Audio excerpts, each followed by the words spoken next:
And just wanted to say once more, we're still outside of the Laundrie family home where earlier this morning, FBI and police conducted, again, a search warrant. They are still inside. You can see still have quite a few officers also outside of the home, as they do still have crime scene tape up around this neighborhood as well. So we continue to stay on top of the latest happening again here with police and FBI, as they have been searching for Gabby ever since her missing persons report had been reported by her mother back on September 11th. And Chris and Roberta Laundrie now back inside of their home after sitting for at least an hour in an unmarked police vehicle. But we do know that there's going to be an autopsy of the body that's believed to be Gabby Petito that was found on Sunday. Autopsy is going to be conducted tomorrow on Tuesday after the office brings in a forensic pathologist. So once again, that autopsy could take a few hours to several hours, depending on how far the microscopic inspection could push that autopsy.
So we're staying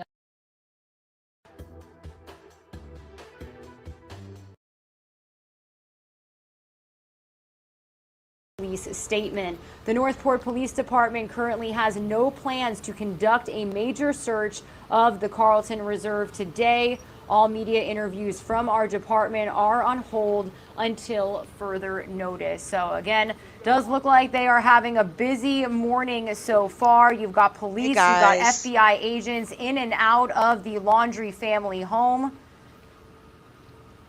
Again, the Sorry about those audio issues we had there. Thank you, Dolly. I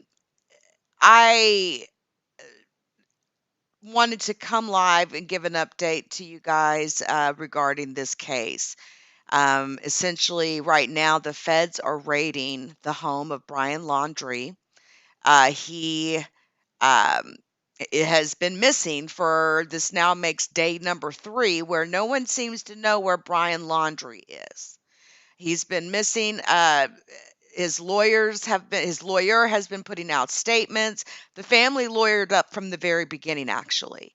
From the very moment that the police knocked on their door wanting their help to find Gabby, they handed the police their attorney's phone number. They have not worked with the police in any form or fashion to find Gabby. Now, Gabby's body was found yesterday in Grand Teton National Park in Wyoming. Matter of fact, in the same area where the van, Gabby's van, was seen parked and was caught on video. They caught this on video. A family did. There's other witnesses that said they watched him park that van in Grand Teton National Park in Wyoming. So, a lot of evidence. Obviously, he is a person of interest. He has been publicly named as a person of interest in this case. Now, all of a sudden, he arrives home, right? In Gabby's vehicle, because that was actually her van. She arrives home, or he arrives home in her van, but no Gabby. Didn't even report her missing to the police. He did not report Gabby missing at all to the police. Not in Florida, not in Wyoming, not anywhere. Her family reported her missing. And they've been putting clues together based on social media posts. He's either on the run or he's dead from suicide, is what I believe. But he is a person of interest, and that is why the feds came a-knocking this morning. They're coming in, and they're looking for evidence. And it really sucks that it's been this many days that they're just now getting in there to obtain evidence, because obviously the family lawyered up. Obviously, in order to get a search warrant, you need probable cause. And that's the thing. See, you have to watch how people move. And I'm not giving props here on, the way they're moving. I'm just saying that if you ever find yourself in this type of situation, you always lawyer up. And that's what has now bought them time. For all we know, guys, they could have cleaned a whole bunch of evidence. There could be a whole ton of evidence that could have been in that vehicle that has been either removed or cleaned or whatever. Or evidence that may be on some of the clothes that he wore, or the shoes that he's wore. Anything. All of it is evidence. But the police did not have the ability to just go in there and search the home to look for that evidence for quite a lot of days here, for many days here. This has been going on for a while. So that's the only scary thing to me, is that there could be loss of evidence because of the delay there. But I also know that they couldn't get a search warrant without probable cause. And oh yeah, finding Gabby dead yesterday is absolute probable cause. Now, I'm going to play this video here for you guys, just so you can get a little picture of what's going on live in Northport, Florida, in front of Brian's home. FBI did announce yesterday that they found human remains matching Gabby's description near Grand Teton National Park in Wyoming. Thank you, Dolly. An autopsy is scheduled for tomorrow that will confirm the identity and possible cause of death. However, the only person who could have some insight as to what happened, her fiance, Brian Laundrie, still missing. Listen, we know that the feds have raided the home, but listen, I've got some other news I need to share with you about this case that's pretty critical. So there's now a woman coming out, and she spoke on Good Morning America, it looks like. shout out to Beloved One in the chat who brought this up. Shout out to Beloved One. Shout out to Dolly too for always helping me stay straight here. Let me share this out here, guys. So apparently, we've got a new case. Another part of this case. This mystery is deepening. Brian Laundrie was in a hurry when he was picked up as a hitchhiker, as neighbors said they took a picture of him 3 days ago. Now, remember, I told you guys he's been missing, supposedly missing, for 3 days, and there was a photo that was taken which appeared to be him disguised in sunglasses. That's the photo I'm talking about. Okay? That's the photo. Now, listen to this. TikToker Miranda Baker believes she picked him up on August 29th, 4 days after the last time Gabby Petito was known to have called her family. That is the picture, you guys. That is this photo was taken approximately 1 hour before the police showed up to his home. Kind of makes you wonder who dropped the dime, right? But again, if you're ever in a situation like this, they're doing what they should be doing. Delays, lawyers, all that type of stuff, right? Now, Gabby was officially reported missing September 11th. Now, this is Miranda Baker, and she says that she picked him up. He was hitchhiking. Basically, Brian Laundrie is thought to have told Baker he had been camping alone while Gabby Petito worked on their social media page in their van. According to Baker, Laundrie got out of her car when she said she was heading to Jackson Hole. Quote, he got out and, he was thankful and he was kind of in a hurry. He said he was going to go across the street into the parking lot and find someone else to give him a ride. But when we looked back 10 or 15 seconds after he got out of the vehicle, he was just gone. Neighbors of the Laundrie family in Florida reportedly spotted Laundrie 3 days ago before the police arrived. A man wearing flip-flops who resembles Laundrie was spotted walking in the woods behind their home. Young Fieri, responding to a Twitter thread on Laundrie's disappearance by ABC anchor Jeff Butera wrote, please share. Yes, I called FBI. Neighbors saw what appears to be Brian walking out of the woods behind the home before police arrived. He was even barefoot like we've seen. Hold on, guys. Let's bring up some media on the screen for you guys here while I continue reading this out. Wow. Hold on a second. He's actually trending. Believe it or not. Brian Laundrie's name is freaking trending on Twitter, you guys. Okay.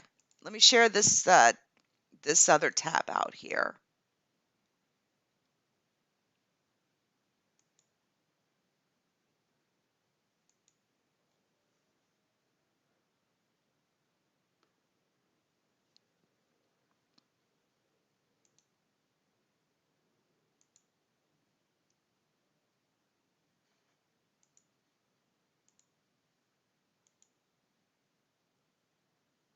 Okay. So I'm just gonna let this roll for just a second. Let me finish telling you guys this so that while you guys are looking at this with the FBI rolling up to have a talk. But check this out. Jeff Butera wrote, please share. Yes, I called the FBI. Neighbors saw what appeared to be Brian walking out in the woods behind the home before police arrived. He was even barefoot, like we've seen in recent developments in this bizarre case. Cops have now called off the search for Laundrie after he went missing as well. He is a person of interest in the case. Days after returning home alone from the couple's cross-country road trip on September 1st.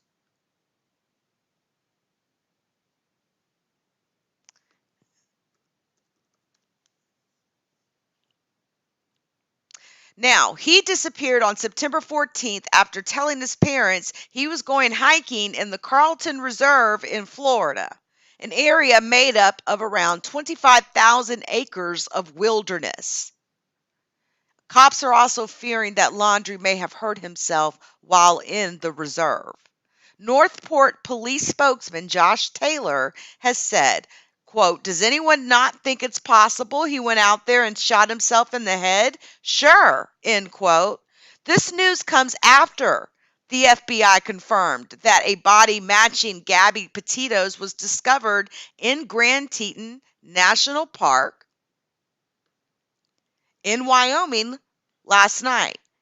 The attorney for the Laundrie family has released a statement. Their statement was this, quote, "The news about Gabby Petito is heartbreaking. The Laundrie family prays for Gabby and her family." Really? Because from the looks of it, you all weren't even trying to help Gabby and her family. Like, seriously. They refused to help the police. They're the entire Laundrie family. Now, Gabby's dad, Joe Petito, said his daughter touched the world in an emotional Instagram post. Cops have confirmed an autopsy will be carried out on Gabby tomorrow. She was a vlogger, and I hate even saying fiance, but her fiance, Brian Laundrie, started their road trip in July after leaving New York. She was up there visiting her brother. He had graduated, and she was up there visiting with her brother when they began their journey. They traveled in their white camper van across the Midwestern United States. They visited a variety of national parks in Kansas, Utah, Colorado, Wyoming. She was a 22-year-old woman, and the last time someone actually seen her other than some of them that actually put eyes on her was August the 24th when she was leaving a Salt Lake City hotel with Brian. Now, just weeks earlier, the pair had been probed by cops about an apparent dispute in Utah. Now, we talked about that yesterday. We looked at that video. There was body cam footage that was released. There had been some sort of a physical altercation between Brian and Gabby. Gabby actually almost went to jail. But needless to say, they were separated for the night and they ended up right back together. And here's something else that's really crazy too. Two women were found shot to death in Moab, Utah, which is the same city this incident happened with Gabby and Brian. And it may be just complete, you know, coincidence, but I don't know.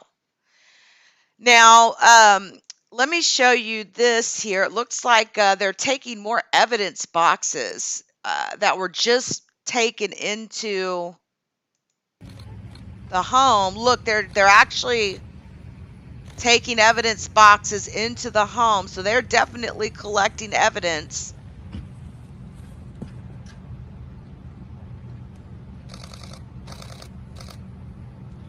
Crime scene tape, of course, is wrapped around the home. Look at the media camped out, y'all. Camped out.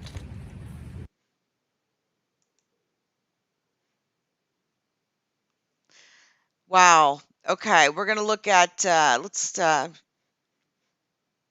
me finish this here so I can finish this timeline now. Yeah. These two women were found shot to death in Moab, Utah, and it's so crazy that it happened at the same time that this situation with Gabby and Brian happened. Now, police have now come out and said that those killings may not be connected, but you can't help but to wonder, right? Now, Brian has officially been named as a person of interest, and on September 15th. And has been officially accused by police of hindering the investigation, but he has not been charged. And guys, I want to let you all know something else that's going to be a little bit difficult here. For I just here's one of the problems. The federal authorities are most likely going to have to throw some charges on him. Y'all know why? Can anybody, you crime bloggers and you crime buffs out there, can anyone tell me why the federal authorities are so involved in how the possibility of him getting federal charges is more likely than even state charges in Wyoming? I'll definitely shout you out if you can tell me the answer. If anyone can tell me the answers to that. Um, I'll tell you what it is, though. Basically, the Grand Teton National Park is a national park. You heard me, right? It's a national park. That's right. Do not obey. It is a national park, meaning the state laws don't apply. Federal laws apply to national parks. Matter of fact, there is something I'll share with you. There is a place here in the United States that's correct because it's considered federal land. That's right. When crimes happen on federal land, federal charges usually are what is charged. Now there has shout out to your dad for being a forest ranger. Shout out to your dad. So they found her body in on federal land in this national park, right? Now, we'll have to see what the lawyers say about any possible state charges that could possibly fall into this. But the truth of the matter is this is going to be some serious federal charges because of the fact that her body was found on federal land and the crossing of state lines after the commission of a felony. That's always a federal charge. And the FBI has been absolutely engaged on this. Florida can't charge Brian Laundrie with anything. Brian Laundrie's not going to be charged with a crime in the state of Florida where he's home. Exactly. Exactly, Miss B. Just like if a crime happens in a federal building. Shout out to Ray Allen, by the way. I wanted to give a special shout out to Ray. He held me down yesterday. Hey, April Walker, baby. How are you? Shout out to Ray Allen. He held it down yesterday. We had a lot of people, new people that were coming through. But y'all definitely subscribe to the channel, like the video, and please share.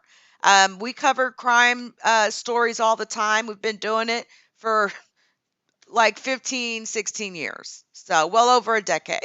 I'm so appreciative to all of you web sleuths out there. I really, really am. I'm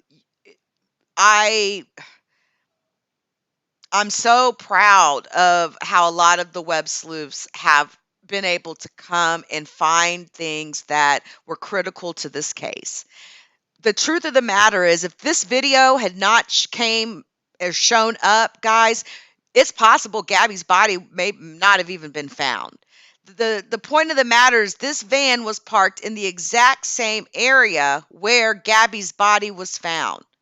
And these people were able to relay where this area was. So it's now one thing that and the reason why I just thought of Ray is, you guys, I seen this, like, you see this flutter right here? This like flutter thing that's fluttering around in this video. I have no idea what that is, but that is the weirdest thing.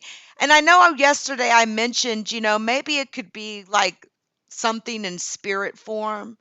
A lot of times they're just things that I've heard and people talk about, if you lose your life in a sudden way and you weren't prepared for it, how your spirit may linger. I just thought that it was interesting. It's probably just an artifact in the video, but I just wanted to just mention that. But yes, this is the FBI descending on Brian's home. Now, let's talk about this timeline in more depth. Let's actually probably show this photo. Give me a second. I'm going to upload a photo here.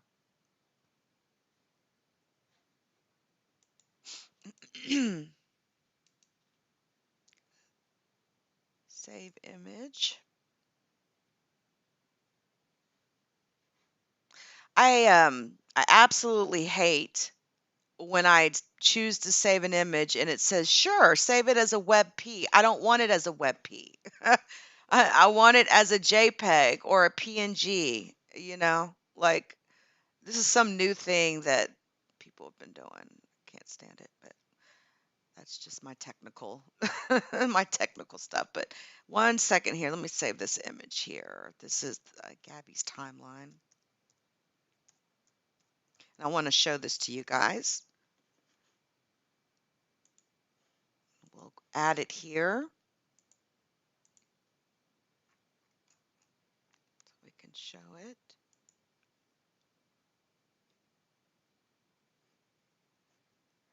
All right. Uploading now.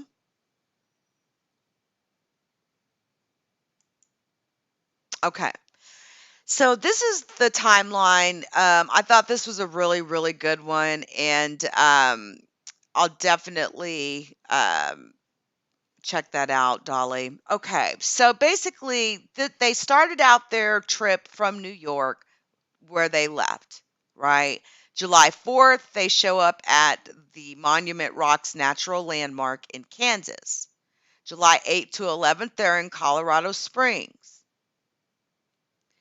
And then, of course, on August the 1st, August 12th, August 19th, Gabby's dad even ordered Uber Eats for the couple. The couple left Salt Lake City on August 24th. It's just very interesting. But okay, so 8th to 11th, they get to Colorado Springs. Petito, Miss Gabby Petito's final Instagram post was on August the 25th, right here in Wyoming. They were able to actually co-locate. And then we see, like, from even prior to that, like the 16th to the 18th, they went to Utah. I mean, they were going to a lot of different places. Bryce Canyon National Park in Utah, the Narrows at Zion National Park, Colorado Springs, Mystic Hot Springs, Canyonlands. I mean, my goodness. Now, she did go with a 12-day absence from Instagram at one point, but then she posted. Now, there was an altercation on August 12th in Moab City, Utah, right? August 19th, Nomadic Static YouTube launched. That's her YouTube channel, isn't it? And then August 21st, Gabby's dad orders Uber Eats for the couple. That's interesting, isn't it?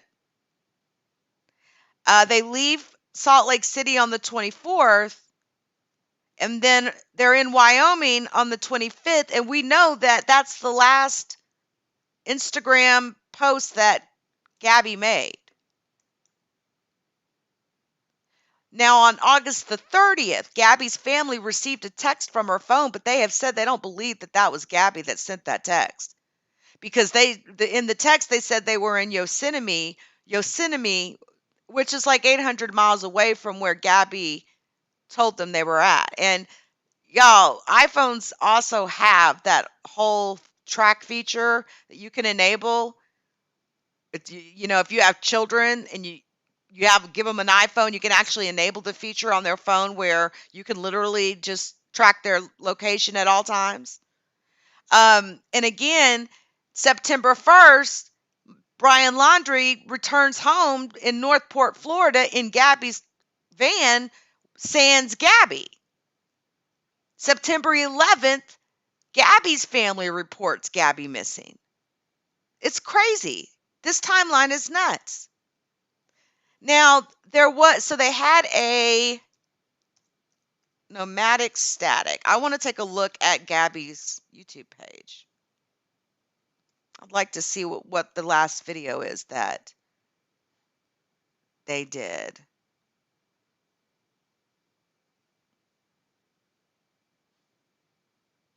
So this is interesting. Hold on, let me copy this. So here, this is going to be interesting here, and we'll come back to this. But guys, this is Gabby's YouTube channel, Nomadic Static.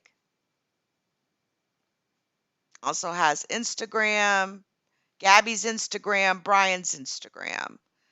Let's open up Brian's Instagram. I just want to see when he last posted something. Oh, yeah. August the 13th. But reading his posts is going to allow me to have a better understanding of who he is as a person. And what I find disgusting is you guys, people, not you guys, but I'm just saying that, like, he has over 200,000 followers. That's nuts to me. Gabby has 800,000 followers, and it's crazy because it's like, damn, nobody gets that kind of love when they're alive. It's crazy. But they were really serious about their travels, and I can feel them on that because I'm the type of person too where I'm a bit nomadic also. No lie. Like, I am one of those people that you're not going to catch me doing no 30-year mortgages. I do everything cash, period. Yeah, it may not make for the best credit score when you're not having that re-evolving credit on, but who fucking cares? You can't pay for that shit cash, you don't need it. And it's just, I can't believe he showed up back home without her. Let's take a look at this video, guys. It's an 8-minute video. Let's take a look and get an idea of this, 'cause I've not seen it. Gabby Petito never goes outside.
Hello, and good morning. It is really nice and sunny today. It's only 10 o'clock in the morning, but it rained all afternoon yesterday. Oh my God! The tent is just coming in on me. The wind is so bad. I've just been sitting here like this for a while. So me and Brian just got up and got ready, made the bed in the tent, set up. I think our plan for today is to just hang out here in the tent. Brian's stretching, doing some morning yoga. That's cool. That worked out well.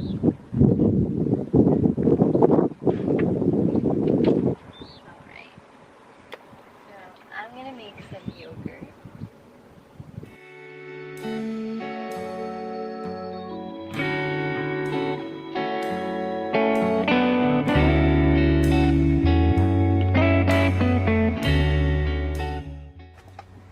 Looking to steal some of his granola. All the chocolate melted. I know, it's a river of chocolate. Be cautious. You can't keep chocolate in Utah. Not in July. Or in a clear plastic container Yeah. that is always in the sun. I was in the tent this morning, and that's why.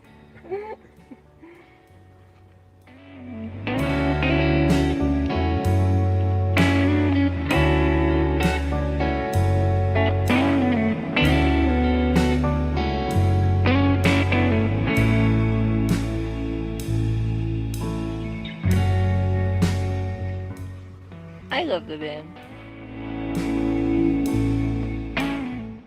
So, we are right outside Capitol Reef right now in a free dispersed camp spot. And we've been lucky so far at all the places we've stayed, but I'd say this is one of the best so far. Since we left New York, I've only set up my hammock once, and now we're all the way in Utah, and luckily enough, I was able to set up my hammock in one of these trees. And we're kind of like in the desert. Very few trees.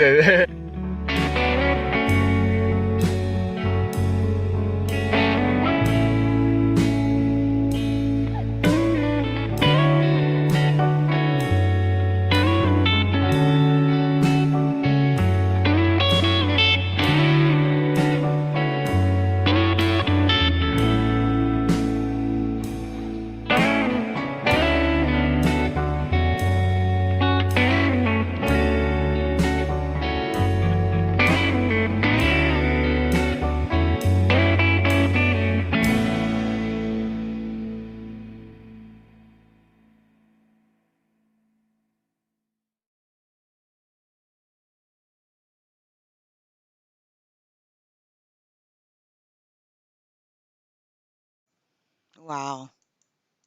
Just wow. Wow. Okay. Let's get, let me pause this. Let's get the latest right now here. Let's just do a quick scan really quickly. I just want to see what the latest is as far as we just, police are concerned, because we've seen them bringing more evidence boxes. And so I'm now going to search for Brian Laundrie, because actually it's his name that's trending now, which is crazy to me. It should be Gabby's, but I digress. But let's take a look here. course, I hit the videos page because I like to see media the most, but let's see here. Oh, look, Brent Shavnor. He actually enhanced the video. He says, thanks to raw 2.5K video released by Red, White, and Bethune, I was able to further enhance the footage of the back of the Gabby Petito Brian Laundrie van to the point where you can clearly see, to the point where you can clearly see the back door of their van abruptly close. Oh, yeah, I could tell that yesterday. Yep, I could tell that yesterday. But yeah.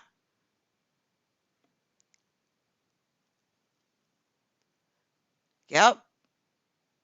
And what is this art? What is this? Like I said earlier, I talked about it, you know, the yesterday, and it's just so crazy. Like, what is this flutter here? Could it be like a spirit or something like that?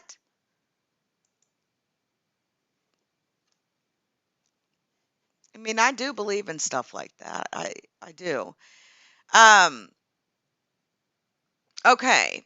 Now, quote, he doesn't really believe I could do any of it. Oh, this is what Gabby Petito said about her boyfriend Brian after she explained that she had been working really hard to build a website and a blog. Brian Laundrie, you're a fraud, and everything will come to light. Now, again, the reason why this footage is so critical and why everybody's talking about this footage is because this footage put him at that exact spot in that exact area, which then was able, because of this, police were able to go to this location, the same area, and found Gabby's body. It's if it wouldn't have been for this footage by Red, White, and Bethune, I wonder if she would have been found. Would it have taken longer for her to be found?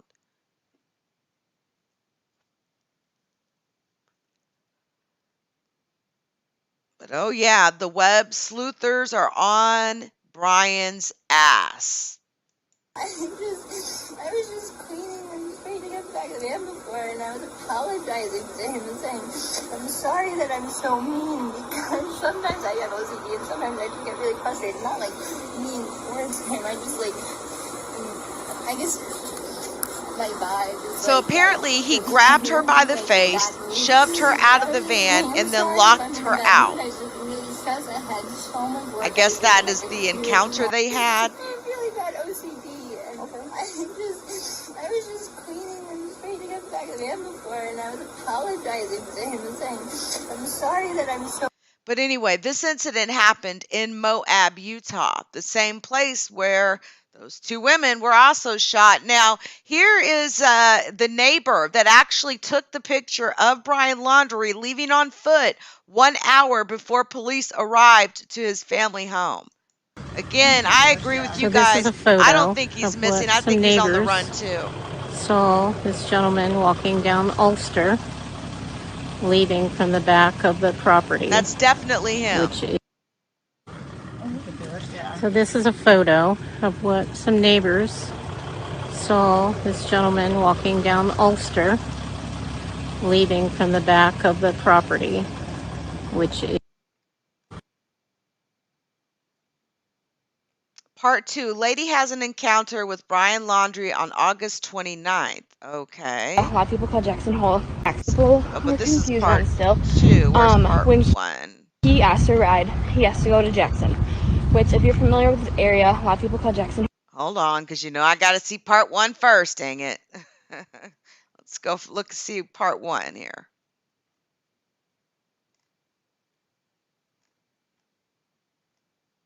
Man, when I tell you these web sleuths have not been playing with Brian's ass, look at this.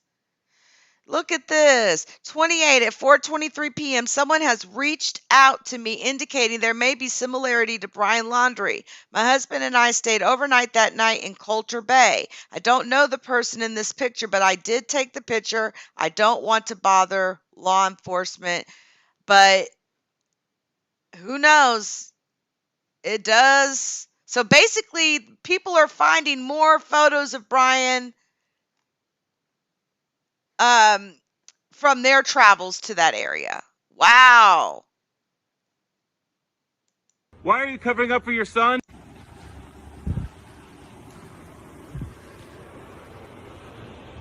Hi, Roberta. Can I ask you a few questions? Why are you covering up for your son? Why aren't you helping with the police? Wow. Let me retweet that. That is a reporter Hi, Roberta. asking Can I ask you a few questions? Roberta Why are you covering up Laundrie. for your son? Why aren't you helping with the police? Wow.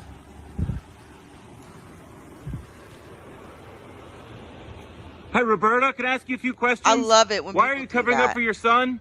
Why aren't you helping with the police? And she just mum. Mum is the word, right? Mum is the word. Here's the sandals I was telling you guys about. They literally were able to spot her sandals. But I'm trying to find this part 1 here. Here we go. So that was part 2. So I should have part 1. I mean, my goodness.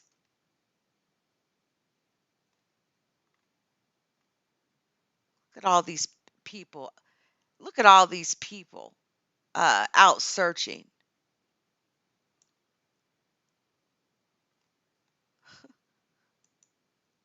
Unbelievable. Sorry, I accidentally clicked it. Maybe part 1. I don't know where part 1 is, but I do want to. I want to show you guys this, so we'll just go with the flow. But check it. I guess this lady had an encounter with Brian Laundrie. People are confused on still. When he asked to ride, he has to go to Jackson, which, if you're familiar with the area, a lot of people call Jackson Hole Jackson. So that's why I said yes to giving him a ride. But you think any good hiker would know south and north. We were going south out of the park when he said he was camping north. He had told us that him and Gabby were not camping on a regulated campsite through the national park, that they were camping basically out in the middle of nowhere along Snake River. This is key information. He said that he had hiked for days along Snake River, but when looking at his backpack, it wasn't full, and he said all he had was a tarp to sleep on, which you think if you're going camping for days on end, you'd want food and a tent, and he had none of that. And like I said, he looked clean and didn't smell bad. So this is a view of the whole journey with Brian. So that's the top at the park at Coulter Bay, and then we drove him to this dam right here. Then at the dam, we dropped him off at this little turnout, and he said he was going to walk across the street to the parking lot, which was full of people, to continue hitchhiking and look for a ride, because he freaked out when I said Jackson Hole. He said we needed to pull over, even though Jackson and Jackson Hole are the same thing. It's the same town itself. This is the text I sent to my mom at 6:09, right when he got out of the car, saying I was okay because she was freaking out. This is at the park, or at the pickup location, and we were taking a shower. We then walked across, and our car was parked on the left side of the picture, and he talked to us right in the middle. And he was talking to my boyfriend the entire time, but I was the one actually talking, and he was not frantic, and he was very nice. Wow. Wow. I really want more of you people that have had these run-ins with Brian Laundrie to please reach out to Leak You. Let me make sure I put my banner up. You can definitely reach me at Leak You on Instagram, or in the DM, or you can even email me at leaksonline@gmail.com. Okay. Wow. Okay. Um, a new video places Gabby Petito's van in Spread Creek August 27th. I'm 100% sure this is her van. No one was inside the van, but the ladder and Brian Laundrie's hat can be seen on the dashboard.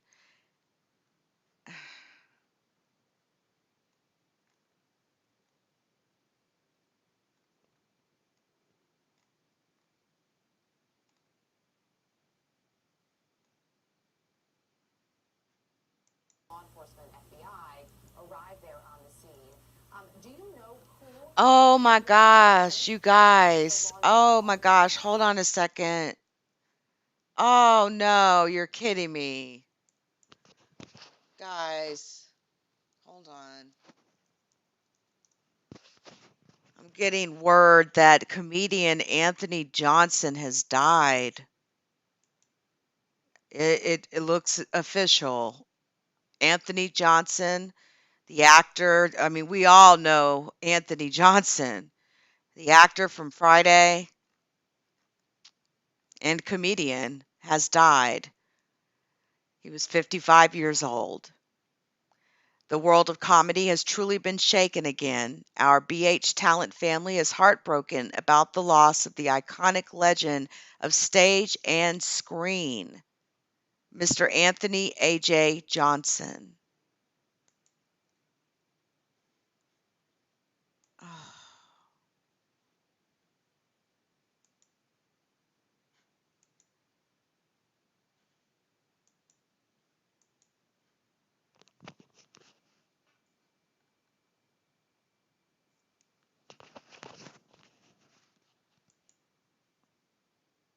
Oh,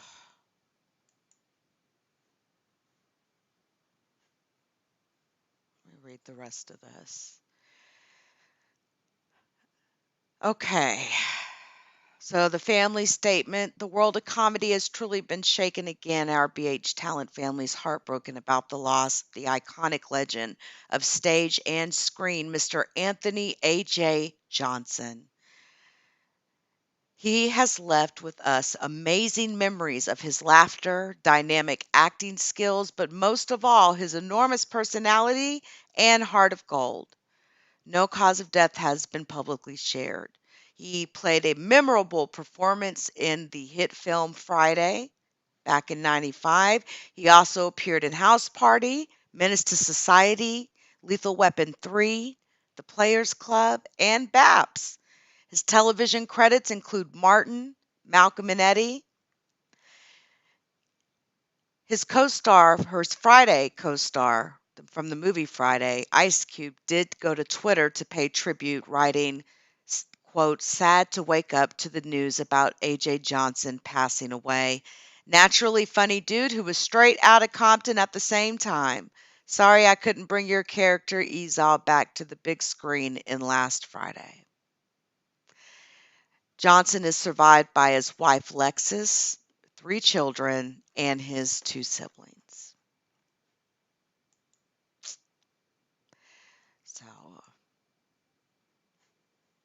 definitely our condolences with his family. All right. Give me just a second, guys. I want to just really quickly.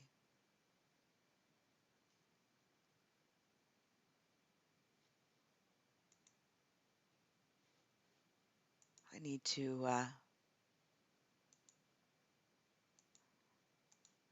get an update here. So 1 second. We're going to get the latest on what's going on with Brian Laundrie case here. So let's go check the latest news while we all try to process the fact that we just lost a huge entertainer with A.J. Johnson. That's just shocking. I'm shocked to hear that news. Okay. Just a second. I'm going to share this out.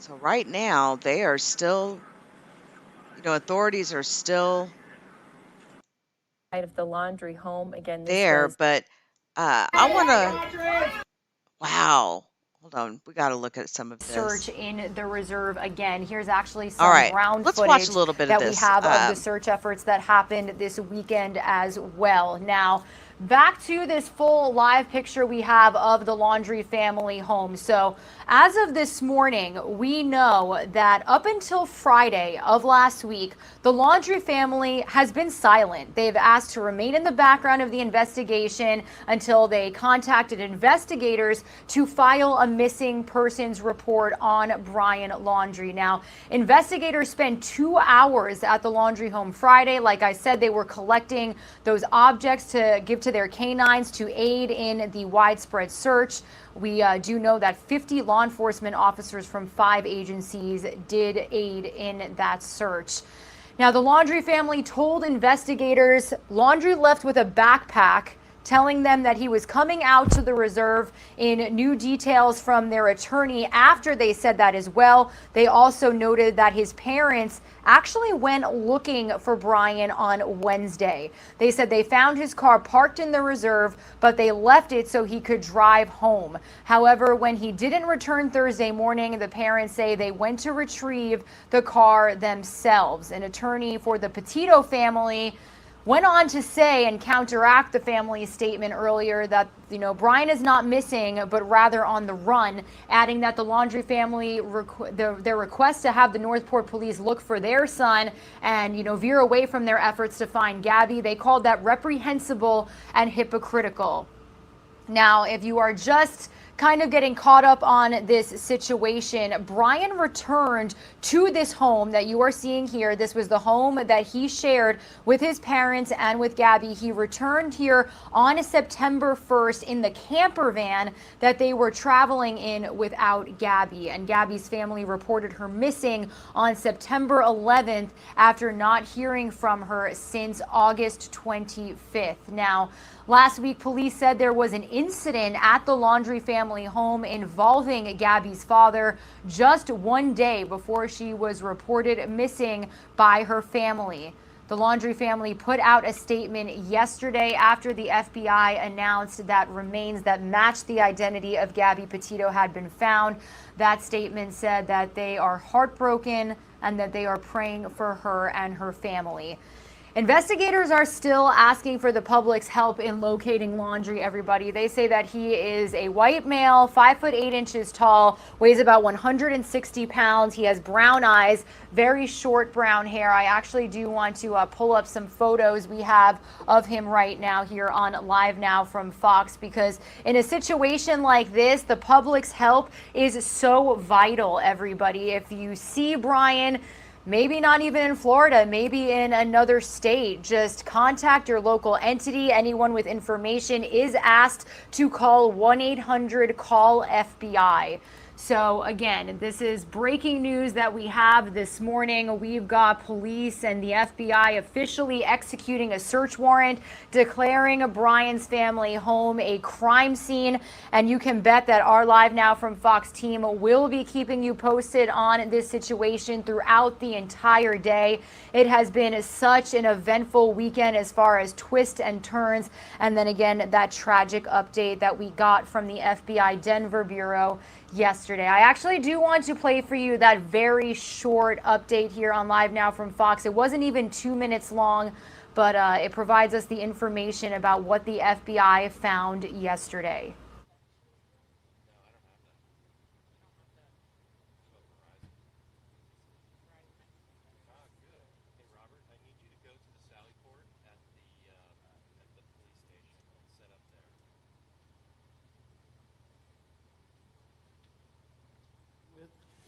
Which made this process much more difficult. We greatly appreciate the invaluable skill and expertise of the Teton County Search and Rescue Team. We also thank the community of Jackson and the surrounding areas for the hospitality and for accommodating a rapid influx of law enforcement personnel in the area. top of this story ever since Gabby has been reported missing, and there's been a lot of questions surrounding Brian's return. Now, there had been a travel blogger who had identified Gabby Petito's van in video footage from a trip to Wyoming, and it revealed details about a chance encounter on Monday with Fox and Friends. And so the Jen Bethune reacted to the news. Investigators had found a body that matched that of 22-year-old, saying it was heartwarming, at least, to be able to help bring closure to the Petito family, despite the devastating discovery, saying, "I'm so sad that we couldn't bring her back alive, but to be able to bring her back to her family or to help with that is everything." This, again, is something that was shared on Fox and Friends. But once more, FBI Denver field office saying earlier today human remains were discovered consistent with the description of Gabriel Gabby Petito. And they did say cause of death has yet to be determined at this time. So once again, the Laundrie family's lawyer on Sunday, after that body had been found in Wyoming, did issue a statement saying the news about Gabby Petito is heartbreaking. The Laundrie family prays for Gabby and her family. Now, once more, heading back out to our live pictures. Again, the Laundrie parents still inside of that unmarked van that you're seeing there in the driveway / front yard of the Laundrie home. But again, they have been very quiet ever since Gabby has been missing. FBI and other local law enforcement had began the search in the National Forest on Saturday. Petito had visited the area on August 27th. And again, right after authorities had discovered a body believed to be Gabby Petito, a rainbow had appeared. We did clip that for our viewers. You can go and see that on the YouTube page. But again, this is the most recent developments we're watching unfold here. As you can see, again, a live picture outside of the Laundrie home. Still have quite a few of those unmarked vehicles still sitting outside here as FBI and police are inside searching the Laundrie home after a body has been found in Wyoming.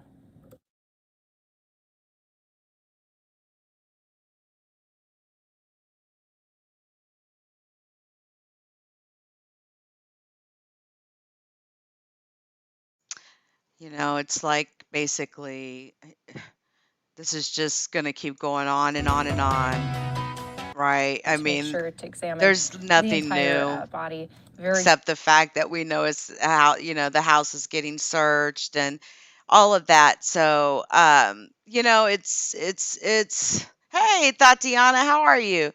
Sorry, I haven't even spoke to anyone in the chat really today. I just kind of hit the live button and just dove on in, but shout out to everybody in the chat who came through. But yeah, we also just found out that comedian and actor AJ Johnson passed away. Unfortunately, no cause of death released, but that's a bit shocking. And I also would like to just bring up another case real quick that I find very interesting today. It's about a woman's body that was found inside a refrigerator in a garage in Riverside, California. Um, these people, you guys, this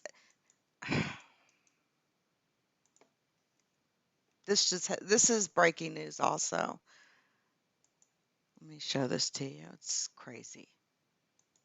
New this morning, a disturbing investigation is underway in Riverside. Police say that a woman's body has been found inside a home's refrigerator. They say that a concerned family member called for a welfare check there yesterday morning, and that's when police made that discovery. Now, officers say this woman was in her 80s. They add that they're now questioning someone, but have not released any further details. Hello, I'm Mark Brown. Get more great. You know what that usually means? They, didn't want to lose that check. That's a real common thing though, guys. Like if you get a check from the government, like Social Security or something like that, man, I kid you not, these people literally look at you like a mark. And a lot of people probably don't even get $1,000 a month on an SSI check. You know, there was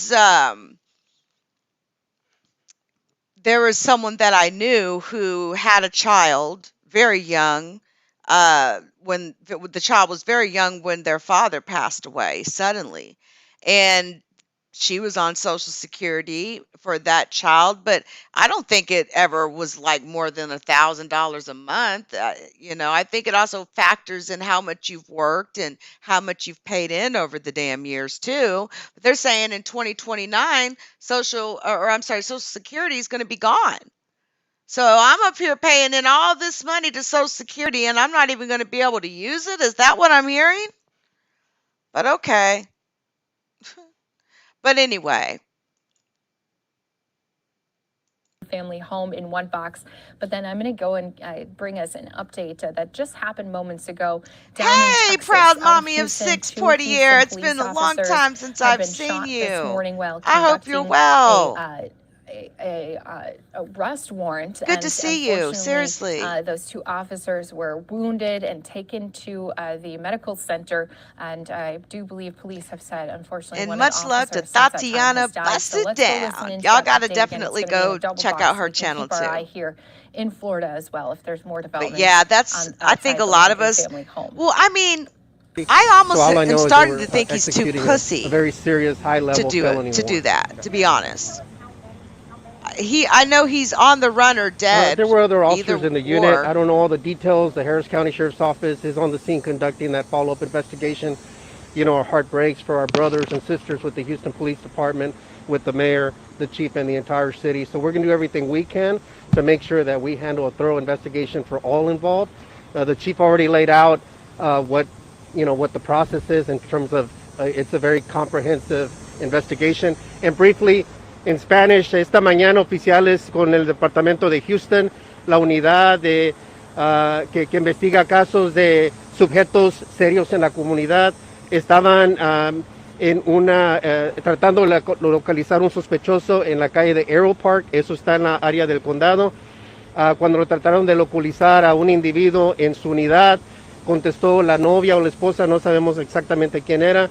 Salió el sospechoso y comenzó a disparar con un arma fuerte, disparó muchos tiros, pudo balear a 2 de los oficiales de Houston, uno lamentablemente que ya falleció aquí en el hospital.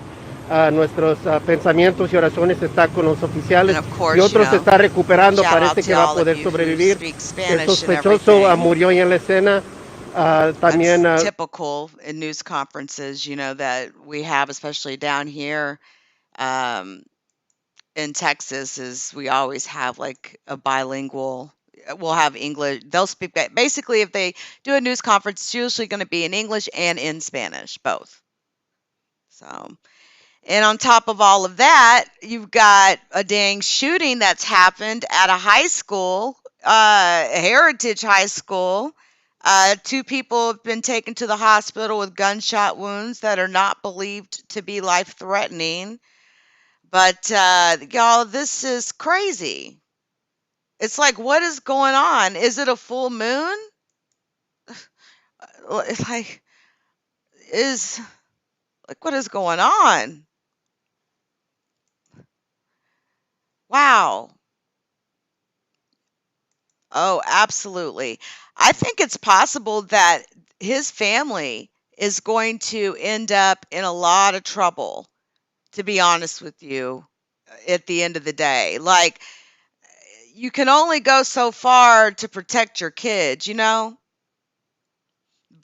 I also have to be honest, you guys, and say that if I was in a position like this, being accused, everybody's basically accusing him of murdering Gabby Petito, right? If I'd been accused of something like that, and it could have been anything could have happened. She could have fell. There could have been an attack by a bear. I mean, we haven't seen an autopsy report, right? But it's obvious the reason why everyone's looking crazy at him is because he didn't report her missing. He just shows up home in her van like she just dropped off the face of the earth. It's his actions. He didn't report her missing to the police. His family has refused to work with the police. It's all of his actions. But at the same time, you see how, from a legal standpoint, people buy themselves time from this type of stuff. We would have loved to have seen the FBI execute a search warrant on his home 5 days ago when Gabby was missing and people were still looking for her. But it takes probable cause. And Gabby Petito being found dead yesterday in that national park, okay, is probable cause. Now, there is one thing I do want to speak on about that in regards to national parks. There's actually quite a scary thing. There's a place in America where murders have happened, and basically there's nowhere that you can go to try that murder or try that person for the murder. It's a known legal loophole, basically. Hold on, I'll give you, let me find the name. Hold on just a second. And plus, we also need to talk about the fact that this, if a crime was committed, it happened and her body has been found in a national park, which makes it federal land, which makes it a whole different ball game. A whole new ball game.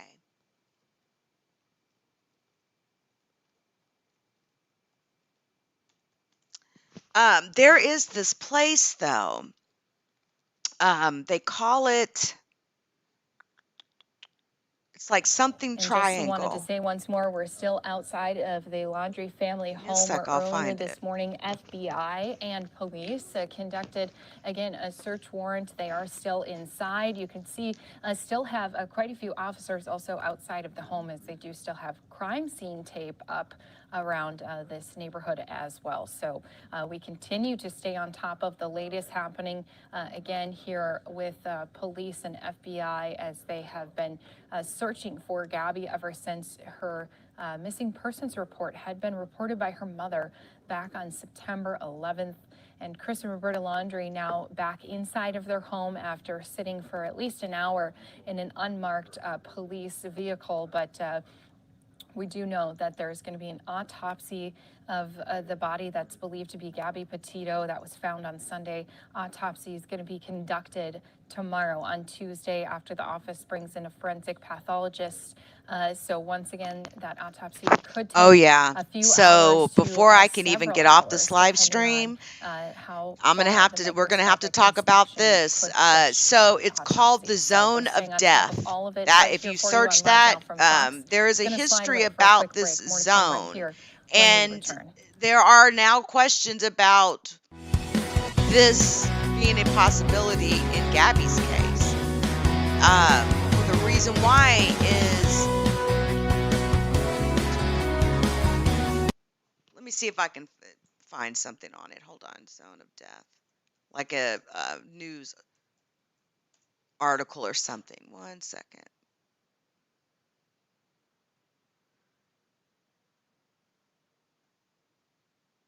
Oh, people are already talking about it. Okay. Yeah. Let me, guys, you guys got to see this and hear this. Legal loophole could have killer consequences in southern Idaho. That's because in part of Yellowstone, it's not how to get away with murder, it's where. Fox 9's Lacey Darrow reports. When people think of Yellowstone, usually they think about Old Faithful, roaming bison, and crystal clear streams. What may never cross anyone's mind, murder. In particular, how to get away with murder. Well, that's pretty random. That's not something I would have contemplated. An unsavory thought, to be sure. Thanks for the heads up. Yeah. I can't rest too easy or be too amused by this, because really this is potentially a horrible thing that could happen. Brian Kalt, a law professor at Michigan State, maintains the sliver of Yellowstone that rests within Idaho is the perfect place to commit the perfect crime. According to my theory, they would have to let the person go. I guess it's random. I guess you could do it if you were really crafty. Sounds crazy, right? It's strange, interesting, and I hope no one takes advantage of it. In fact, the legality of a Yellowstone murder comes down to the old saying, location, location, location. The Sixth Amendment requires that in a federal criminal trial, the jury be from the state and district where the crime was committed. The thing is, no one lives in this portion of Idaho, so there's no one to choose a jury from. Federal court districts follow state lines. Wyoming is in the District of Wyoming. Idaho is in the District of Idaho. Mostly, the 50-mile stretch of Yellowstone located in Idaho is in the District of Wyoming. Because Congress, when they drew the district lines back in 1894, because they colored outside the lines here, they make it impossible for someone in that situation to get a proper Sixth Amendment jury. So, purely hypothetically, if you, me, or anyone else were to, say, partake in a murderous vacation to the remote Idaho section of Yellowstone, you might just maybe get away with murder. Don't tell him where this area is. No, so I can stay out of it or just be extra cautious. Wait a minute, did you sign those papers for the insurance?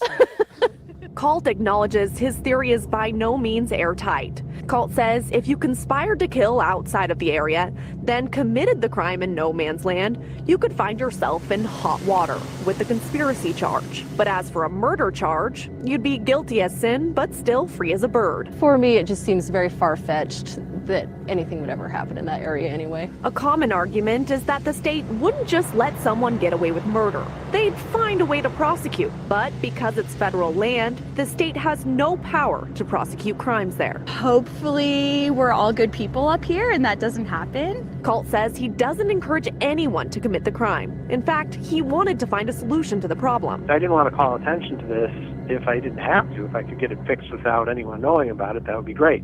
Andy says it won't take much to change the law. So all they have to do is redraw the district lines and say the District of Idaho is Idaho, the District of Wyoming is Wyoming, but they haven't done that.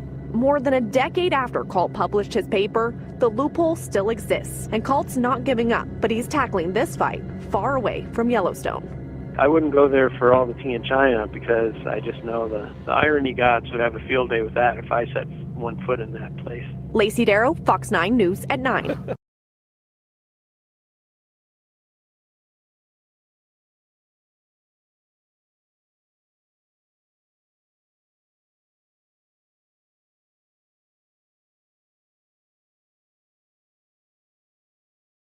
This is a map of Yellowstone National Park. For the most part, the park is in Wyoming, but it extends a bit into Montana and Idaho. This little 50 square miles section in Idaho is what concerns us. It's called the Zone of Death because of a loophole that exists in the Constitution of the United States. If someone were to exploit that loophole, they might be able to get away with murder. Yellowstone was established in 1872 before Wyoming, Idaho, and Montana joined the Union. It's federal land and always has been. But federal land across the U.S. is split up and divided into its corresponding state district courts, except for Yellowstone. And this is where the loophole begins. Law professor Brian C. Kalt points out in his 2005 paper, The Perfect Crime, that Yellowstone National Park was assigned fully to Wyoming's district court, even though small portions fall into Montana and Idaho. So, unlike every other district, the District of Wyoming includes land in other states. So, Kalt asks the question, what happens if you are caught for a crime you committed in that 50 square mile Idaho region of the park? The first thing law enforcement would do is bring you to Cheyenne, the hub of the District Court of Wyoming, because the crime technically happened within Wyoming's jurisdiction. But Article 3, Section 2 of the United States Constitution says that the trial should happen in the state where you committed the crime. If you're a savvy murderer, you'll invoke your right to a trial in Idaho. So they bring you back to Idaho, no big deal. In the Sixth Amendment, they said that they would require local juries. And the language they used is that the jury has to be from the state and district where the crime was committed. This is called the vicinage clause. That leaves you with a sort of Venn diagram. You have the right to demand a jury from that middle area, where the state in which you committed the crime, that's Idaho, overlaps with the judicial jurisdiction where you committed the crime, the Wyoming district that has jurisdiction over Yellowstone National Park. And here's the problem. Nobody lives there. There's no way for them to give you a trial, and so I argue they should have to let you go. This could also happen in the Montana portion of the park, except a few dozen people do live there, so a jury could theoretically be called. CULT has proposed numerous solutions to Congress to fix the loophole, but they have yet to act. All they have to do is redraw the district lines so that the District of Wyoming is Wyoming, the District of Idaho is Idaho, and the District of Montana is Montana. And if they do that, this all goes away. So if you're planning a gathering of your adversaries, exes, and debtors, maybe try Yosemite.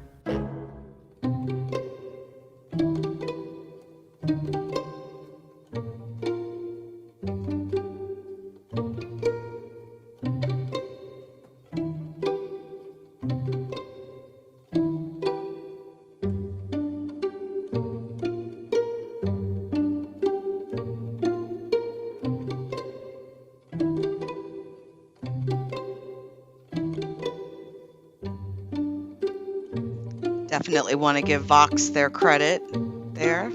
Let them run their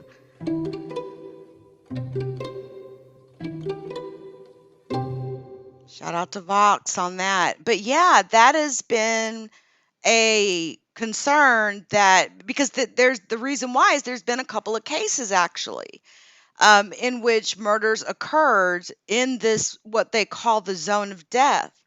Now, I would like to check out this video here. It's titled Gabby Petito and the Zone of Death, episode 325. This is by someone named The Process. I'd like to hear what he has to say about this. And also, I think that we should get that exact location and look at the map and see if it's in the zone of death where her body was found. Ugh. Let me drop a link to this man's video here. This is someone named The Process. And this is a link to his video. Thank you. Thank you so much. I appreciate you. Much love, y'all.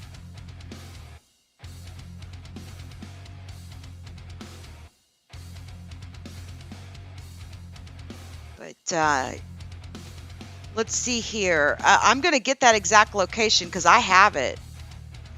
It was Spearhead. I'm going to get it, and we're going to look at it on the map and see if it's in that zone of death. Let me go forward here past his intro. Well, he's actually showing the timeline. Sorry about the music, but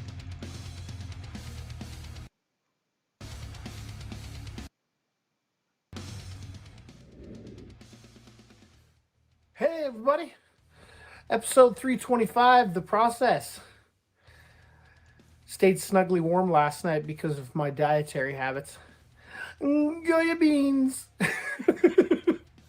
Oh, have you guys been following the let's hear what he has to say about this case? Oh man, that's interesting, huh? What a weird, wild ride. Murderins. I got some conspiracies to put down. You guys know about the zone of death in Idaho? That section of Yellowstone Park, which is almost impossible to find a jury of your peers because of where it's located. If you guys want to blow your mind, check out the zone of death in Idaho in Yellowstone Park. And there's some weird information coming out about this case. I watched the body cam footage. I've been kind of following along because I'm interested in true crime and stuff. And wow. Okay. So there's a lot of places in the United States and the world that just swallow people up, And Yellowstone Park slash like the Zone of Death is one of those locations where like it is rugged wilderness. It's wild. And then there's state lines of 3 states in one national park. And so there's a section of Idaho, like above Driggs and then below like West Yellowstone, that's called the Zone of Death. It's a 50-mile like strip that heads down the west side of Yellowstone Park. And I'm telling you what, people that commit murder out there got a lot of options. Okay, it's rugged. A lot of people keep to themselves. You're out there for the peace and tranquility. There are boiling hot pots that can swallow a human body or anything in a matter of minutes. Somebody makes the wrong move in there and you're cooked. And then you got the wildlife that like to join in, the bears, the wolves. You'd be gone in a matter of minutes if you got in the right scenario. So I've been following this case, and like one thing, I mean, I followed it before any of the information came out, and it was kind of interesting to hear like the Utah newscasters and the newscasters like cite the stuff about what they knew at the time, and then watch the body cam footage of the stop that these guys, the Gabby and her boyfriend had in Zion National Park in Utah. They got pulled over because they had some domestic dispute on the road in front of a cop. So they pulled them over, and you can see like there's a lot to be learned there. And then another interesting fact that kind of blew my mind was like a couple got brutally murdered and shot to death that were at the same grocery store around the exact same time as Gabby was there. And that's weird and interesting. Like, what? They got shot to death and discovered half naked on their like honeymoon or something. Check into that. And then the case kind of goes funky for me for a minute. Like, they've been living in the van for like, 5 months? So getting like DNA evidence or like luminol readings off the inside of the van. Anybody that's been living in their van for 5 months, you put luminol in there and it's going to glow like a glow stick. Because they've been living in there. There's all kinds of fluids, and I mean, that would be a difficult one. Okay. But what gets me and what is strange is that they went to Yosemite allegedly and then cut back over to go up towards Yellowstone Park. That's strange. Okay, there's so much area between those 2 locations, or those 3 locations. Zion to Yosemite and then Yosemite to Yellowstone. You're crossing like the spots, like the big spots. Okay, this is kind of a strange case. It's a very interesting and very strange case. Some information came out today about how people picking him up while he was hitchhiking in West Yellowstone. Yeah, I guess he was trying to make it from like West Yellowstone to Jackson Hole and jumped out before he got to the exit at the West Thumb. So that's right in the zone of death. I mean, you're talking no cell service, no internet connection, not a lot of people. I mean, with the COVID and stuff that's going, it's not as busy as it normally would be. And you're talking about some of the most wild, rugged terrain, mountains, huge, nasty rivers, boiling hot geysers. See, that's why, guys, we seen the horses. Remember, the horses were tied up, and they had gotten to the site on horseback. We seen that yesterday, matter of fact, in the footage. when they had the tent up and they were, with covering the body essentially. There were helicopters in the air. So is where Gabby Petito found in the zone of death. Okay. So let's see here. Give me a second. I'm actually pulling up a map. Shout out to Dalai Lama. She's been helping me out today with sending me a lot of good links and stuff. Okay, first of all, let me get the specific area where she was actually. Because it's actually, I want to say Spearhead or something of that effect.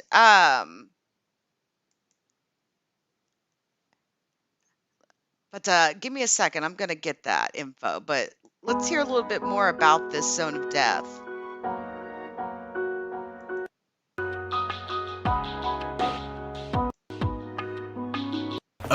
This is probably going to be the craziest story ever.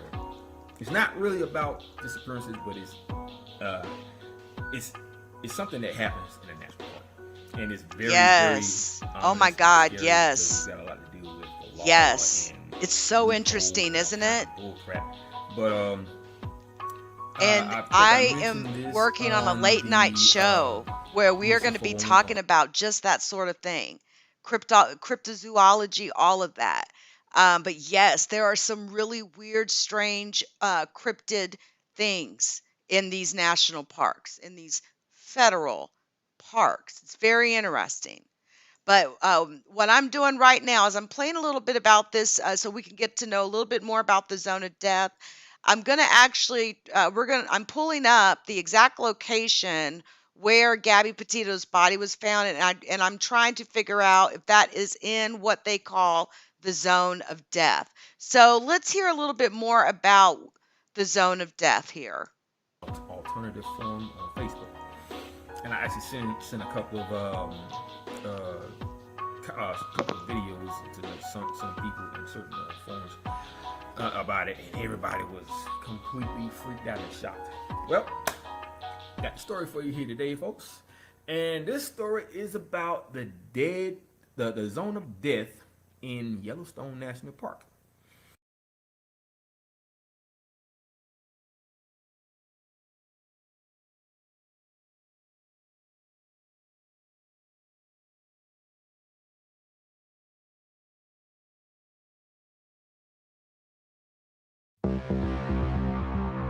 Yellowstone Park is a very mysterious place.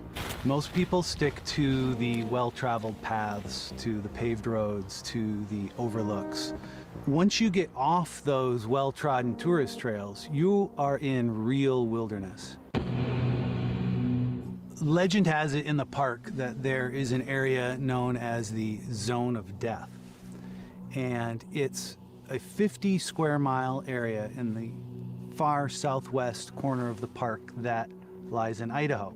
And a legal scholar pointed out some years ago that it would be impossible to create a jury of your peers in this area because no one lives in this small area of the park. So his argument is that there's a constitutional problem with charging anyone with a felony that were to be committed in this area, and technically you could get away with murder there. But no serious legal authorities believe that you could actually get away with something like this there. But there is a vibrant internet dialogue taking place over the things you could get away with in this area. And if you look at the people that we're talking about here, I mean, there's doomsday beliefs. There's, the world is coming to an end in July of 2020. And these are clearly people that are susceptible to believing conspiracy ideas. These are the type of people that may well have fallen for this urban legend, this national park legend, that You can get away with murder in this 50 square mile area of Idaho. If someone actually tried to do that, they're not gonna get away with it. It's not gonna hold up in court. That doesn't mean people wouldn't try.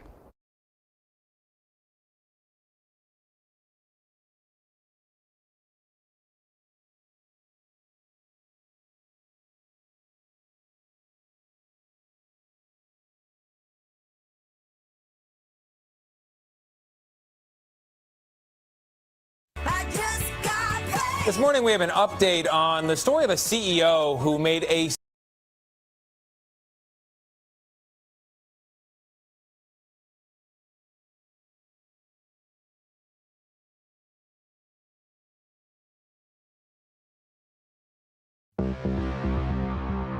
Yellowstone Park is a very mysterious place. Most people stick to the well-traveled path.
Okay, so what I'm doing here is I'm actually pulling up a map of the zone of death and the location where Gabby's body was found. That was called Spread Creek Dispersed Camping Area. So that's the name of the like location or the campground, right, where this happened. So if I just let me just throw this in here in a map and let me just bring it up on the map. Okay. So if I look for, so apparently there is a river right there as well, but I mean, it's definitely, it's not like, well, there, I think that's probably pretty damn close, I think. Let me see if I can find it looking this way. Dispersed. Spread Creek. There we go.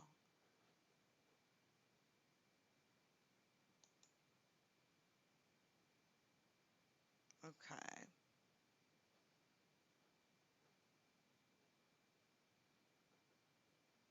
Regardless or not.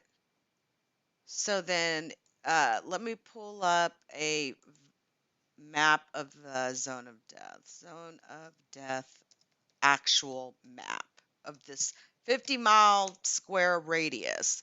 And does it fall into that? Very curious. Hold on.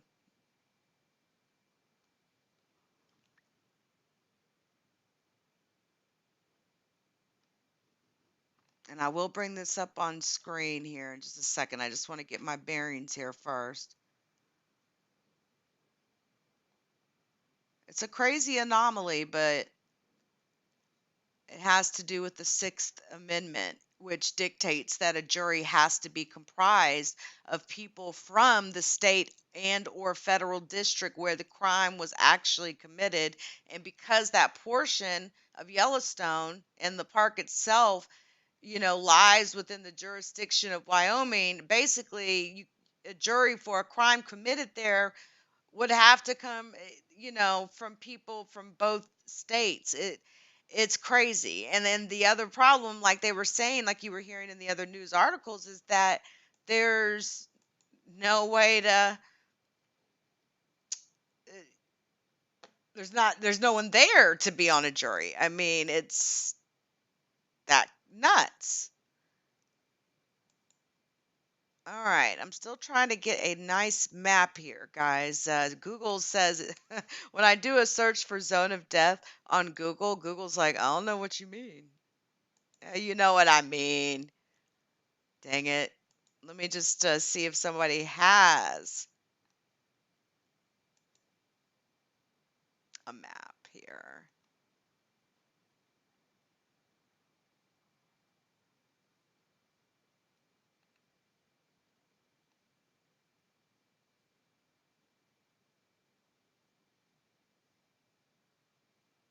Oh, wow. So it looks like there is a huge possibility that this did happen in that zone of death, guys. Let me share this with you. Shout out to the New York Post. Let me share this. And I'm actually going to spin off an additional highlight video on this as well, specifically talking on this topic of the zone of death in relation to Gabby's case. So, what does Yellowstone's zone of death have to do with Gabby Petito? Okay. Let's take a listen. All as one team with one common goal, Not which the is, of course, commercial, servicing our customers of course. and the community. Not 15 seconds of commercials, but here we go. Operated every way that I Remember can. I this? wish I had information or I would give more. This is all I have is I gave to the police.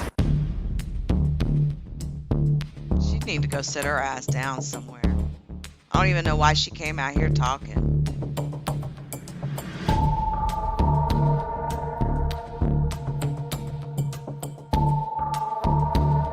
She maintained her ignorance. I haven't been able to talk to him. I wish I could talk to him.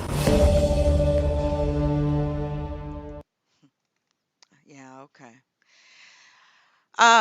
Okay. Petito last called her family from Grand Teton National Park, which neighbors Yellowstone National Park, where this glitch in the Constitution could make a 50-mile strip of land the perfect place to get away with murder. A 2005 academic paper titled The Perfect Crime by Michigan State University law professor Brian Laundrie suggests there is a 50 square mile swath of Idaho in which one might be able to commit felonies with impunity. The entire Yellowstone National Park falls under the Federal Judicial District of Wyoming, including an uninhabited small strip of land behind the Idaho state border, now known as the Zone of Death. The Sixth Amendment requires all criminal prosecutions to be heard by a jury from the state and district where the crime was committed. It is potentially impossible to try someone for murder in the zone of death because there is no one to summon for a jury who lives in both the state of Idaho and the District of Wyoming. Okay? Now, this 2005 academic paper suggests the zone of death is a 50 square mile swath of Idaho in which one might be able to commit felonies with impunity.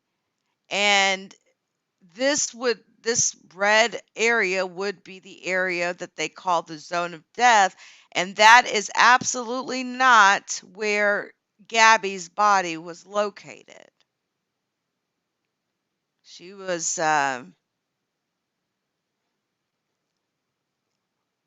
located in well, hold on. Yeah, cuz here's Bridger Teton National Forest down here. Hold on, let me bring my map up because I actually have a map up of this. So, of Spread Creek. Yeah. Let me just, Yellowstone National. And I'm just comparing it to this map. Yep. Yellowstone. Okay, where's Old Faithful on this map? Old Faithful.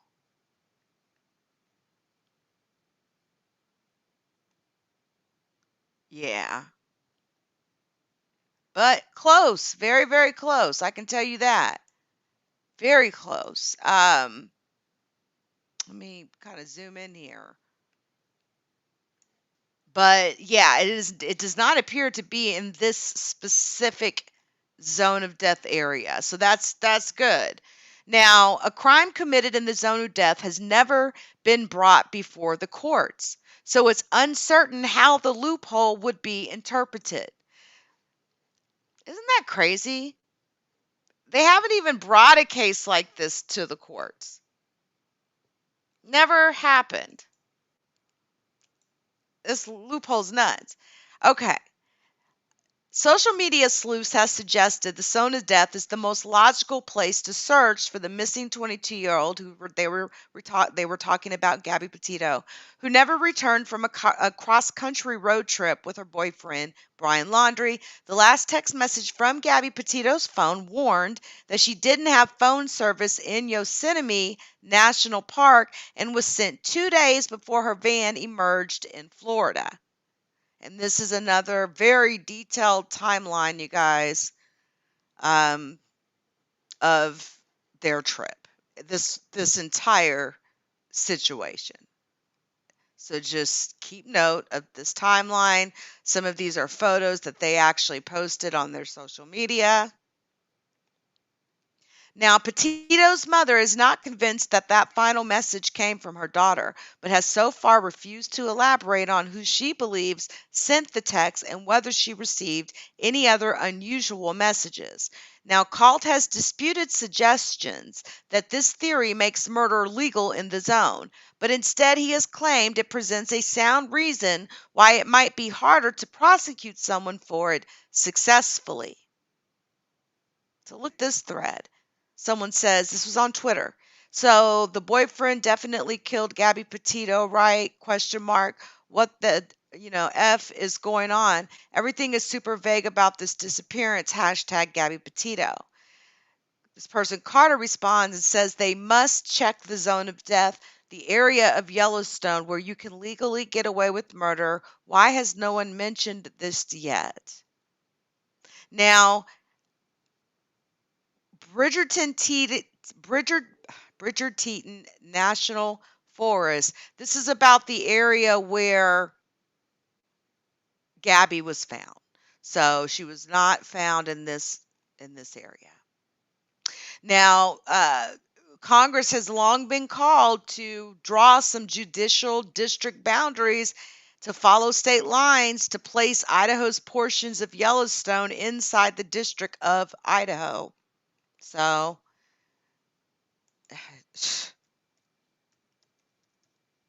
it's crazy, guys. But yeah, that is called the zone of death.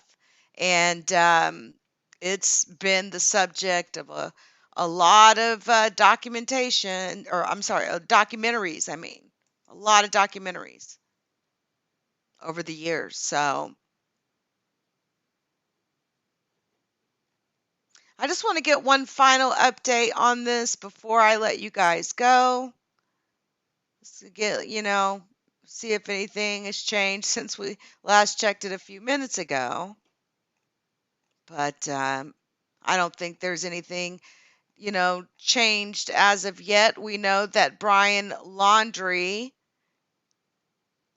Now, here's what I do find interesting. A lot of some of the web sleuthers out here are dropping videos where people are saying they're having sightings of him. Now that does look like him. And I can see palm trees and everything in the back. That definitely looks like him. But yeah, they are looking for Mr. Laundrie. The moment when the FBI came and executed that search warrant.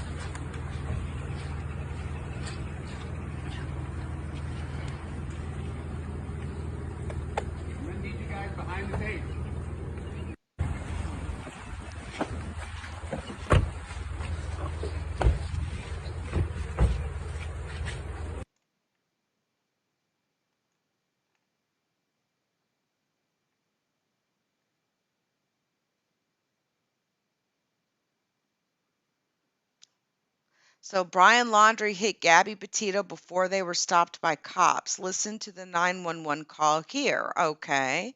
Let's listen to this. About to tow the cars.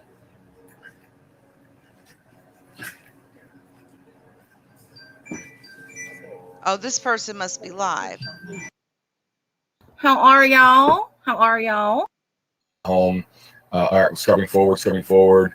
More photographers. Police officer, more than likely. I'm trying to That seems to be the same FBI agent. Seems like we've spotted at least two there. I'm looking for the video of the mother. Another FBI agent. Let's see if we can scroll ahead here. Scrolling ahead. Okay, here. So what do we have here? FBI. So there's perimeter FBI agents, and this guy perhaps is developing the crime scene inside the Laundrie's house. And I want to just preface, as we wait for this video here to go through all the highlights of the video of this morning, and I was rushing in here to get here live with our audience here. Welcome, we're scrubbing through this, If you and have some I'm names seeing or this for the anything, first time. Me too. Walt is seeing this for send the them first my time. way, Welcome to 'cause I'll cover 2021 as far as the way that we present I don't know news why to you. YouTube's So not this doing is all notifications. this is raw video from moments ago here outside of the Laundrie house. So what Siren, you're that's seeing But let me just say, yeah, I fully get what you're saying because yes, Americans were left behind in Afghanistan when Afghanistan fell. And so if you know of anyone who is there and is trying to get out or was left behind or is being held hostage by the Taliban, um, and needs coverage to try to get the word out, I will absolutely do just that. People send me stuff like that all the time, so feel free to reach out to me. Matter of fact, I'll do my banner, I'll let it roll across the bottom there. And that's how you can reach me is at leakyou on IG or leaksonline@gmail.com.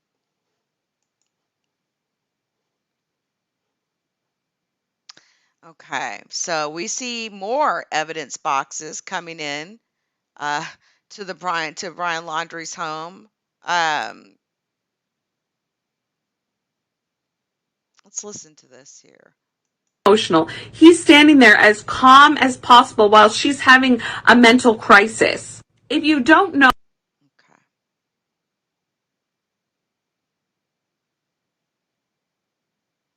Heavy police present at a Walmart. Brian Laundrie, possible evidence in the dumpster. They are taking pictures and surrounded by police tape. Okay, so we've got some even more breaking news coming. Hold on, guys. So they're saying that they have found some sort of evidence at a Walmart. Hold on. Let me put this up.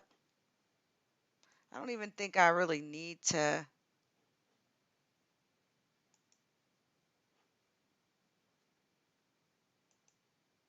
So it'll show right here, I think.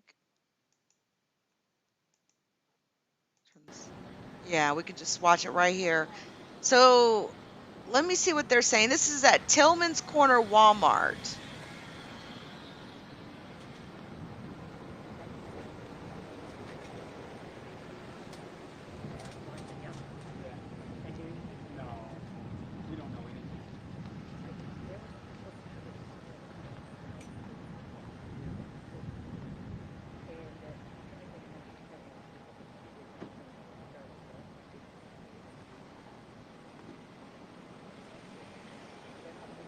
Have they found possible evidence in this dumpster? Are they saying that there was a backpack found in this dumpster? A black backpack. That's what I'm seeing.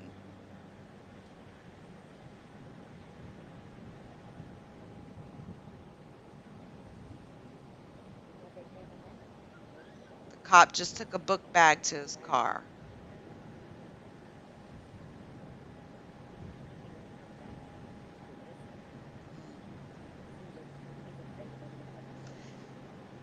Not sure what's going on there.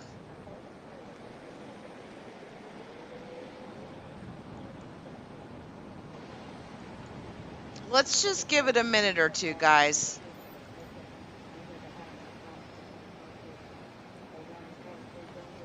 Stand by just one moment. Let me, I'm trying to get more information on what's going on at this Walmart. Stand by.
Country, we're holding out hope for a different outcome in this investigation, but tonight that hard truth is starting to sink in. A body was found at a nearby campsite where Gabby Petito was last seen. After hours searching the grounds and a large law enforcement presence, Sunday brought a grim discovery. Human remains were discovered, consistent with the description of Gabriel Gabby Petito. Charles Jones with the FBI says the full forensic identification has not been completed, but they feel confident enough to inform Gabby's family and console them publicly.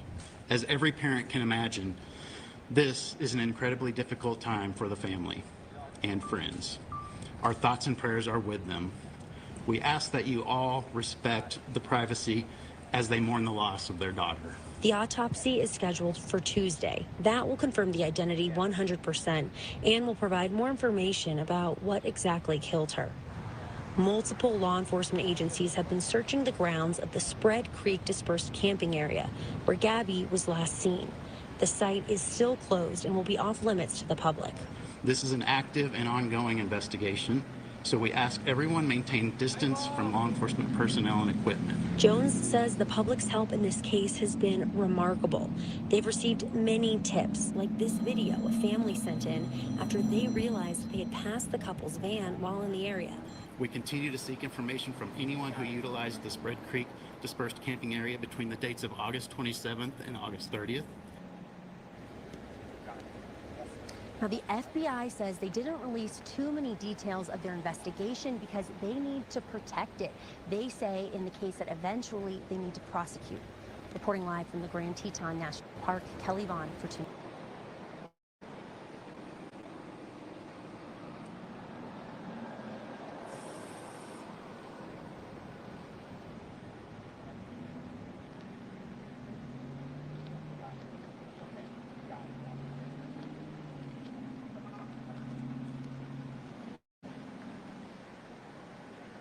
Well, guys,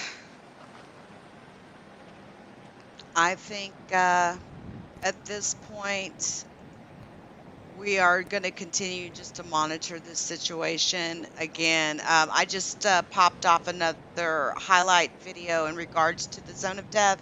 I don't think the zone of death is going to have anything to do with, you know, with the situation with Gabby at all. It does not appear her body was located anywhere near that. So,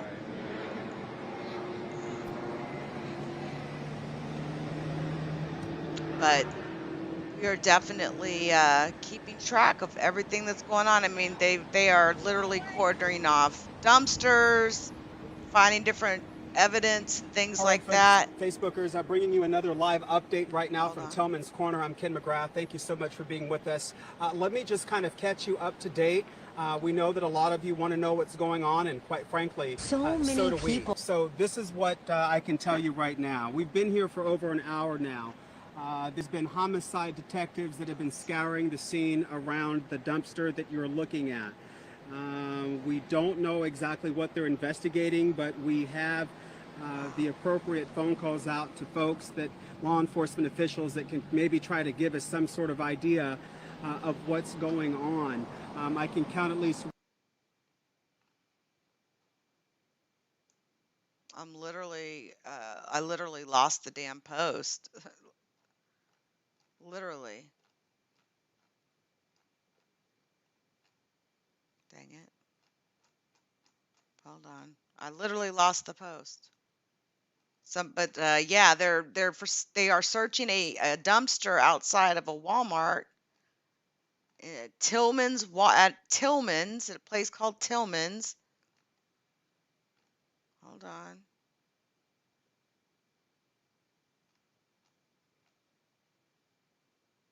Here we go.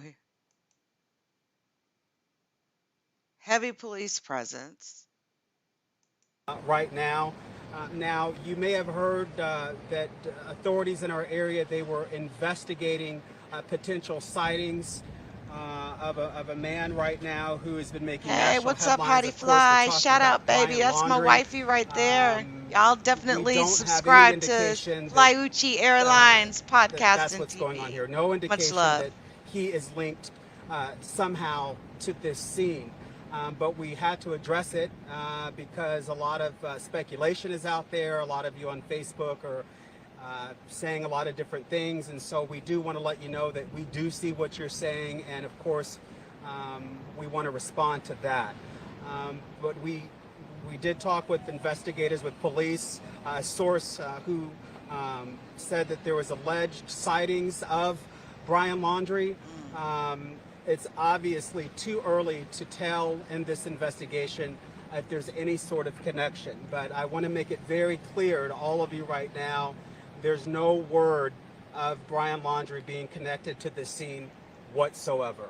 Okay. Of course, if that changes, we will report that to you, but right now, NBC 15 News, we're just going to be reporting the facts, and the facts do still remain the same. This is an ongoing investigation. You do see a gentleman here. He has been one of the law enforcement officials that has been walking around the scene to figure out what's going on. So we'll keep you posted. We're not going anywhere. NBC 15 News is going to remain here until we can report what they're investigating and if they need any sort of help from all of you that are watching right now. But for now, that's going to do it from Tillman's Corner behind the Verizon store. We'll keep you posted. Ken McGrath, NBC 15 News. All right. Well, I'm glad that he came on to, to tell us that,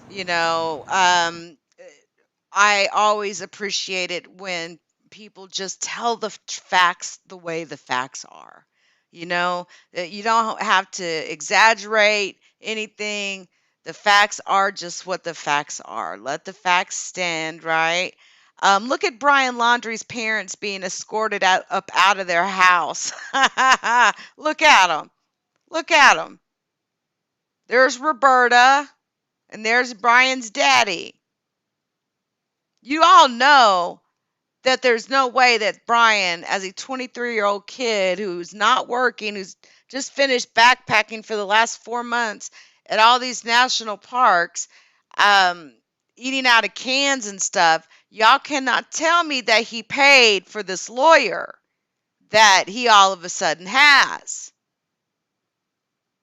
Y'all can't tell me that. Like, there's no way. Mommy and daddy did that. For sure, for sure.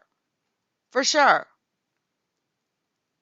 Oh, wait, here's the part one, you guys. Hold on, we got to listen to her part one. At 5:30 Park on August 29th, my boyfriend and I picked up Brian at Grand Teton National Park at 5:30 at night at Coulter Bay.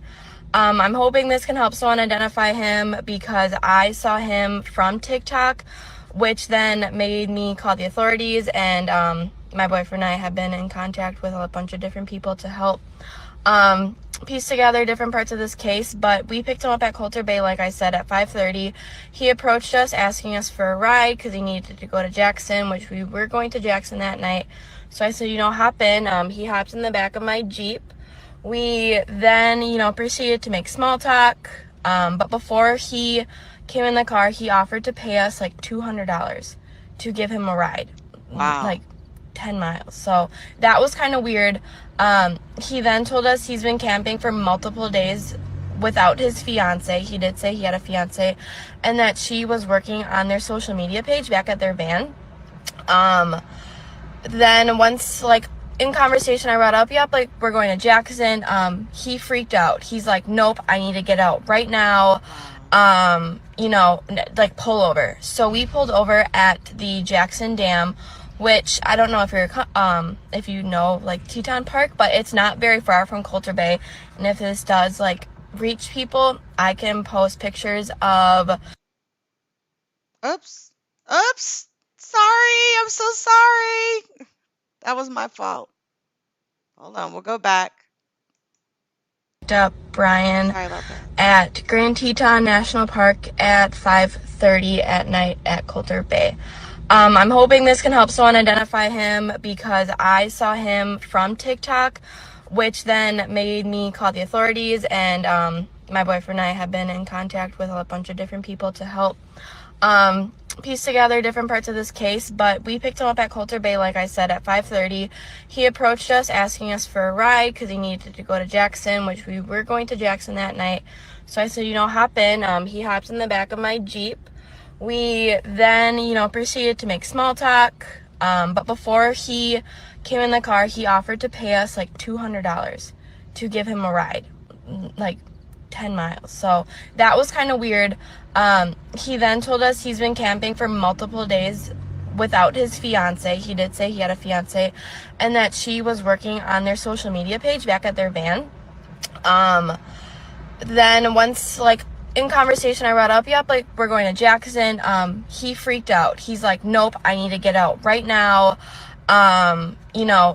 Pull over. So we pulled over at the Jackson Dam, which I don't know if you know Teton Park, but it's not very far from Coulter Bay. And if this does reach people, I can post pictures of exactly where we were. We picked him up and the whole route or whatever, and screenshots of the timestamps. We dropped him off at 6:09 p.m. on August 29th. He kind of hurried out of the car, and then he's like, okay, I'm just gonna go find someone else to hitchhike. And we're like, okay. It was a weird situation. So when we picked him up, he was wearing a backpack. He had a long sleeve pants, hiking boots, and he had scruff. But he didn't look dirty. For someone who was camping for multiple days, he didn't look dirty. He didn't smell dirty. So that part was kind of weird. And I'm just really hoping that they find her, and this helps someone remember seeing him, or something like that. All right. Well, again, we're so appreciative of all of these web sleuthers, you guys, catching him leaving on foot from his home. See, that was her part one, and then this was her part two, remember? When he asked for a ride, he has to go to Jackson, which, if you're familiar with the area, a lot of people call Jackson Hole Jackson. Yeah, that sounds so that's about why I right, said Natalie. yes to giving him a ride. But you think any good hiker would know south and north. We were going south out of the park when he said he was camping north. He had told us that him and Gabby were not camping on a regulated campsite through the national park, that they were camping basically out in the middle of nowhere along Snake River. This is key information. He said that he had hiked for days along Snake River, but when looking at his backpack, it wasn't full, and he said all he had was a tarp to sleep on, which you think if you're going camping for days on end, you'd want food and a tent, and he had none of that. And like I said, he looked clean and didn't smell bad. So this is a view of the whole journey with Brian. So that's the top at the park at Coulter Bay, and then we drove him to this dam right here. Then at the dam, we dropped him off at this little turnout, and he said he was going to walk across the street to the parking lot, which was full of people, to continue hitchhiking and look for a ride, because he freaked out when I said Jackson Hole.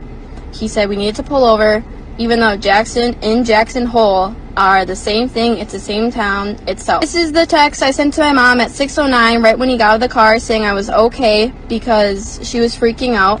This is at the park, or at the pickup location, and we were taking a shower. We then walked across, and our car was parked on the left side of the picture, and he talked to us right in the middle. And he was talking to my boyfriend the entire time, but I was the one actually talking, and he was not frantic, and he was very nice.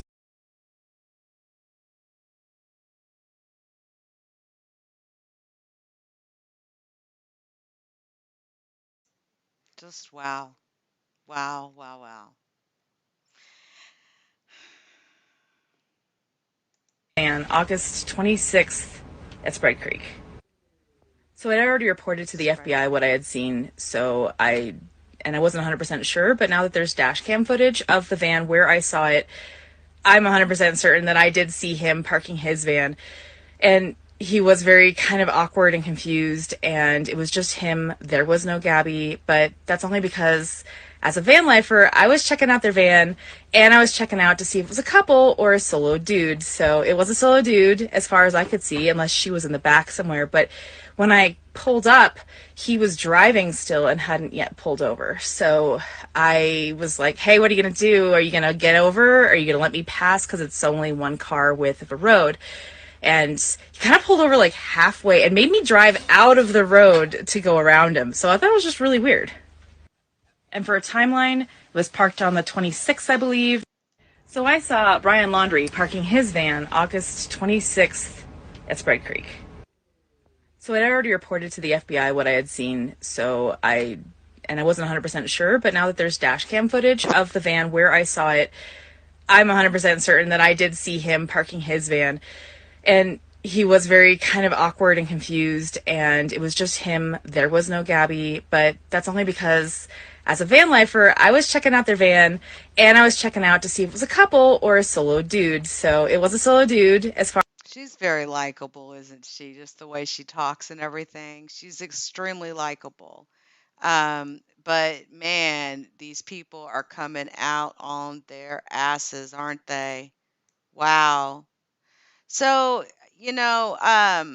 I'm going to go back and into some more of just the live feed that has been streaming, catch just what the latest is currently going on at the moment, and then I'll be proceeding to probably stop the stream at that point. But I do want to get an update from just what the current status is as of this moment. So give me just a second. Just a second, please. Just kind of hear if there's anything.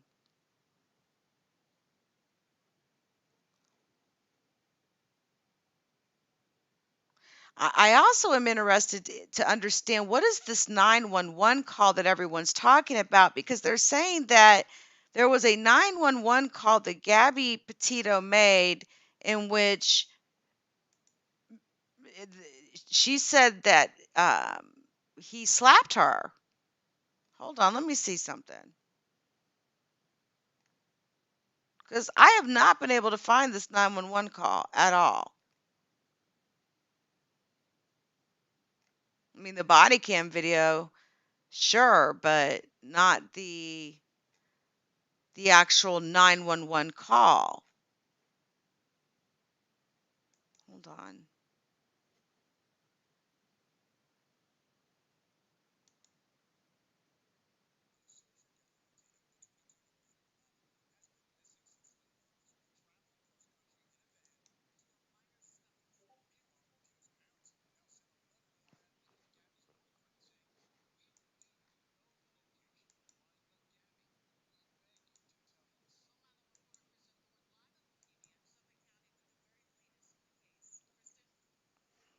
Up. Okay. I got it. Thank you. Thank you. Thank you. Thank you. Okay. Here we go. We've got the 911 call.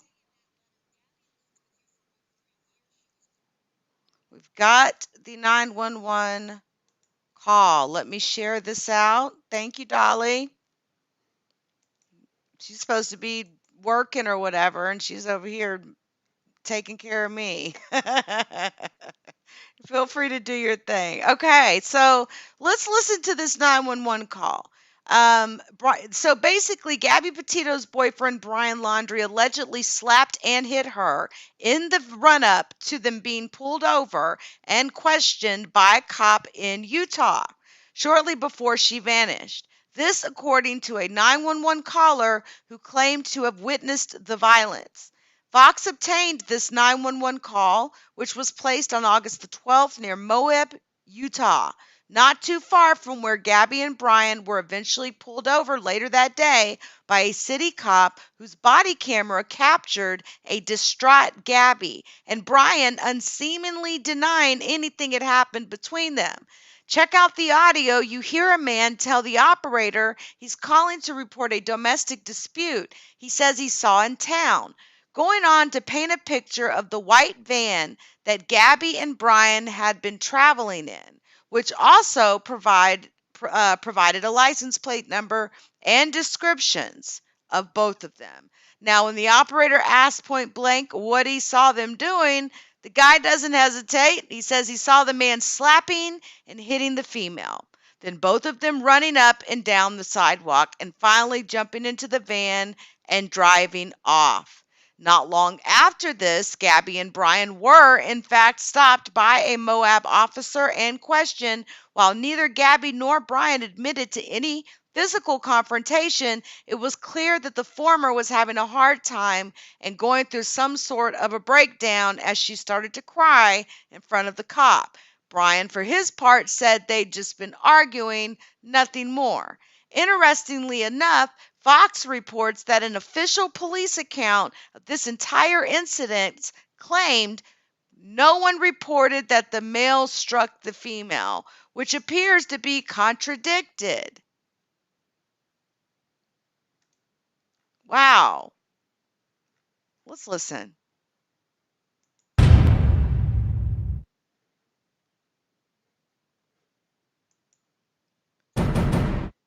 It's so good right now. I got it so good. Oh, it must have been playing. Hold on, let me refresh here. Okay. Now we'll play it here.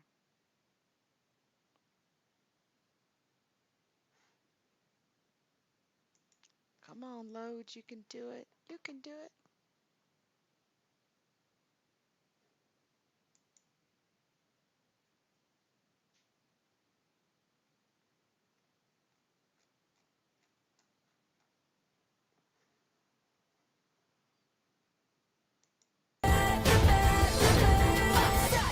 Gotta secure the crown.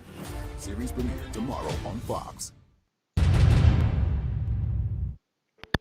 Grand County Sheriff's Office. Were you able to get a description of the intoxication? Hi, can you hear me, sir? Yeah, I can hear you. Hi, I'm calling. I'm right on the corner of Main Street by Moonflower, and we're driving by, and I'd like to report a domestic dispute. Florida with a white van, Florida license plate, white van, gentleman, Where's about it at? 5'6" beard.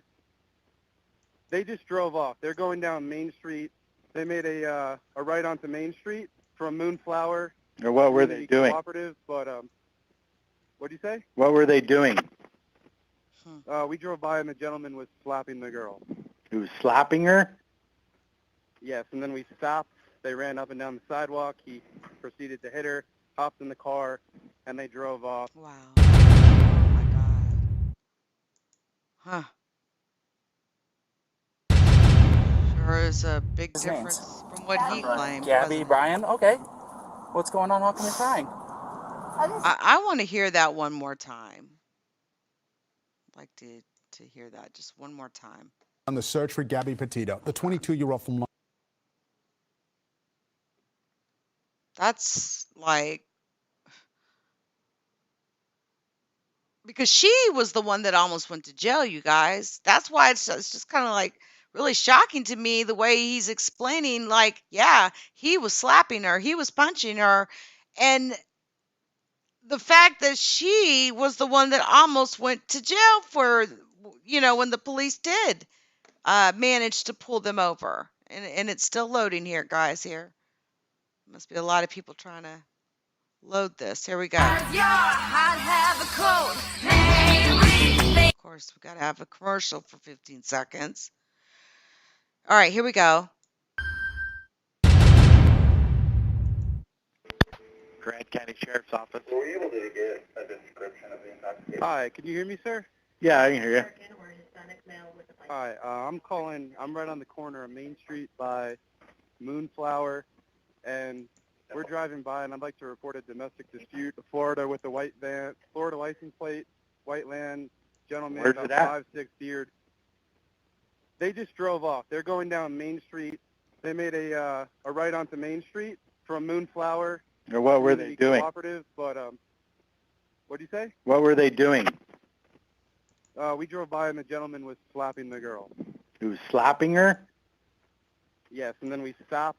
They ran up and down the sidewalk. He proceeded to hit her, hopped in the car, and they drove off. Wow. That is a heck of a difference from what we've been told, isn't it? It's been a heck of a difference from, the way that they wow. All right. I appreciate you sending that to me. I really wanted to get a copy of that 911 call. Now, as been reported, the feds did announce that last night they believed that the remains of Gabby's body was found in a national park, Grand Teton National Park in Wyoming, one of the last places she is said to have been with Brian, who came back to Florida solo and has now gone missing himself. I think it's time we stop saying he's missing, and it's time to start saying that he's on the run. Police have called him a person of interest, but have stopped short of saying he's a suspect. However, they are searching his parents' home where he lived, which is being deemed a crime scene, and we all are fully aware of that. Now, let me just, get some last minute updates here on the search and see how things are going with the current search here at the home. And hold on just a second.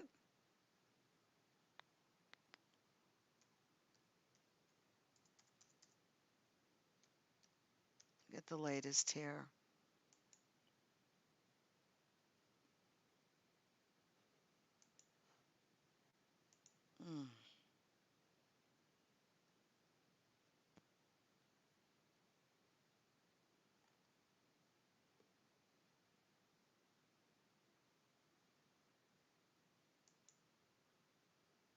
All right, give me a sec.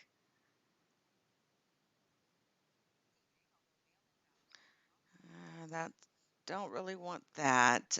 Let's do this one.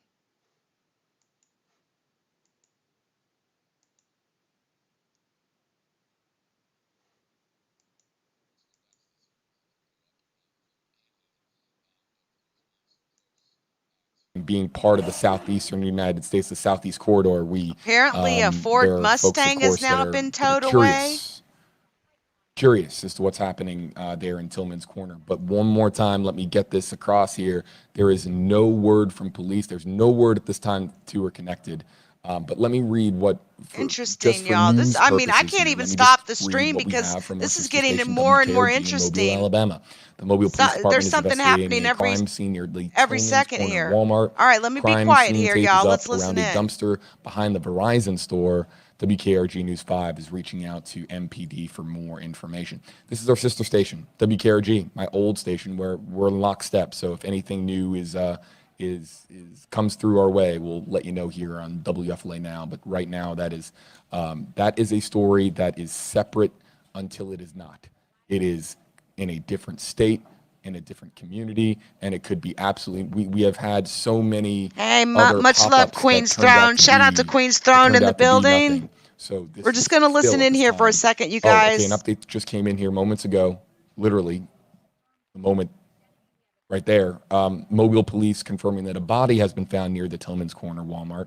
Again, I'm passing this along to you for news reasons because of some of the activity that's going on social media. But at this time, no word at all, and there's nothing that leads us to believe at this time that the two stories are connected. But we're going to monitor that situation. Are as we you would kidding regardless. me right We're going to now? monitor that situation here and let you know exactly what's going on there. Oh in Mobile, my Alabama, God. and whether or not we can definitively say that it has zero connection to the Brian Laundrie case here in Northport, Florida. Pouring here outside the Laundrie home. I sure hope that's the case, considerable- and it's not his considerably, dead body. there's just a Y'all, lot let's less just listen in activity here. The search warrant, we've seen police come and go in the last several minutes, but not as much activity now as there once was. Let's listen in.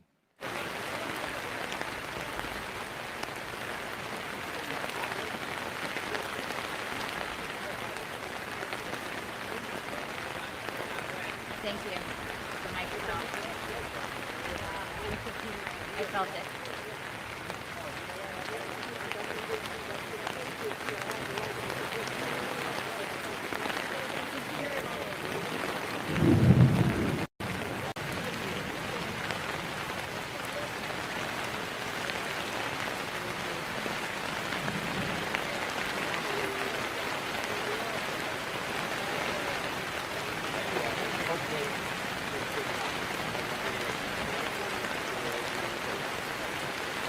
Hey, I see you. See me waving my hand?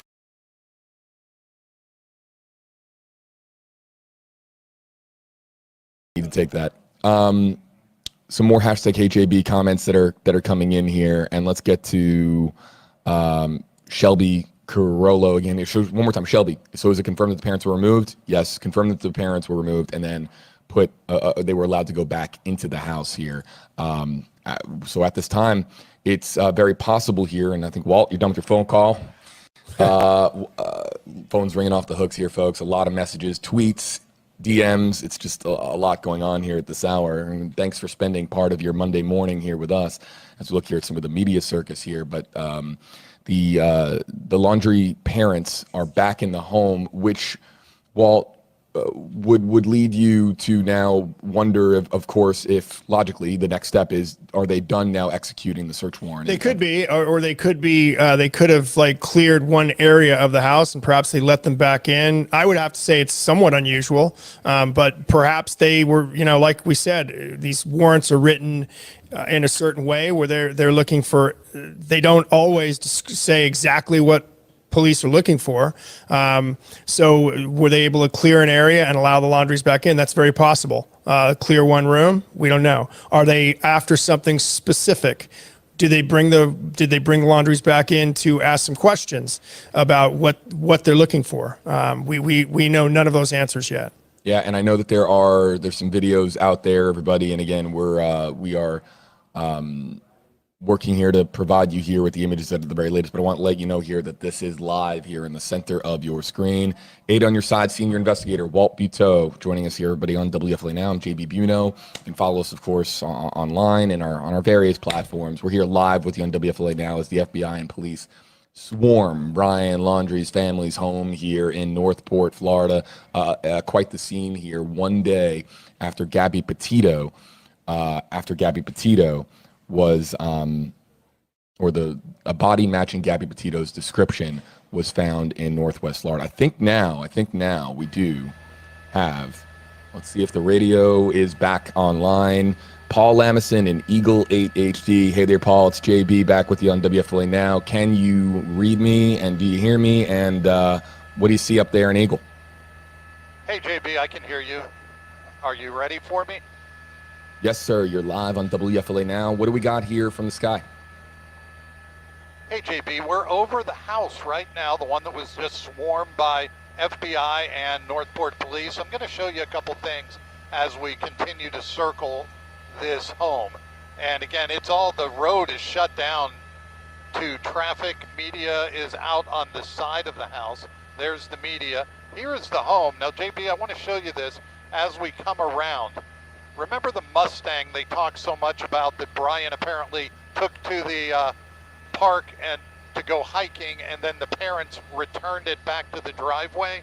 There it is. That's the Mustang that's been back in this driveway since Wednesday of this week. And again, the parents didn't report him missing until late Friday evening. There's the Mustang still out in front. The red pickup truck is the father's pickup truck. We've seen that come and go with the father and mother several times. But again, the other ones are law enforcement vehicles. You see police outstanding guard in front of the home. Now, the other thing I want to show you as we make our way around the back of the home, this shed that's out in the backyard. We watched as the agents came out of the home and walked the perimeter of this shed, taking pictures, looking at it, taking some measurements. They then opened the door and went inside. We saw them take pictures inside as well. Again, we don't know what's going on in there, but we do know that's what they did. The agents then left the shed and went back through the screen porch into the home. We have seen no other activity coming and going from this home. Again, this is where Brian Laundrie was supposed to be staying until he vanished. His parents say he's missing. The Petito family says he's hiding. He's not missing. So that's what's going on now. Again, earlier today, the agents, Northport Police and federal agents, came to the house to serve a court-ordered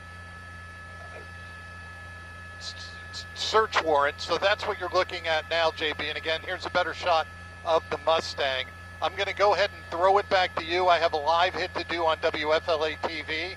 But again, JB, I'll be up here for a while, at least until we have to go refuel. And right now it's quiet. Everything going on inside the home, nothing outside of the home. But we'll have it covered if anything changes. I'll throw it back to you, JB.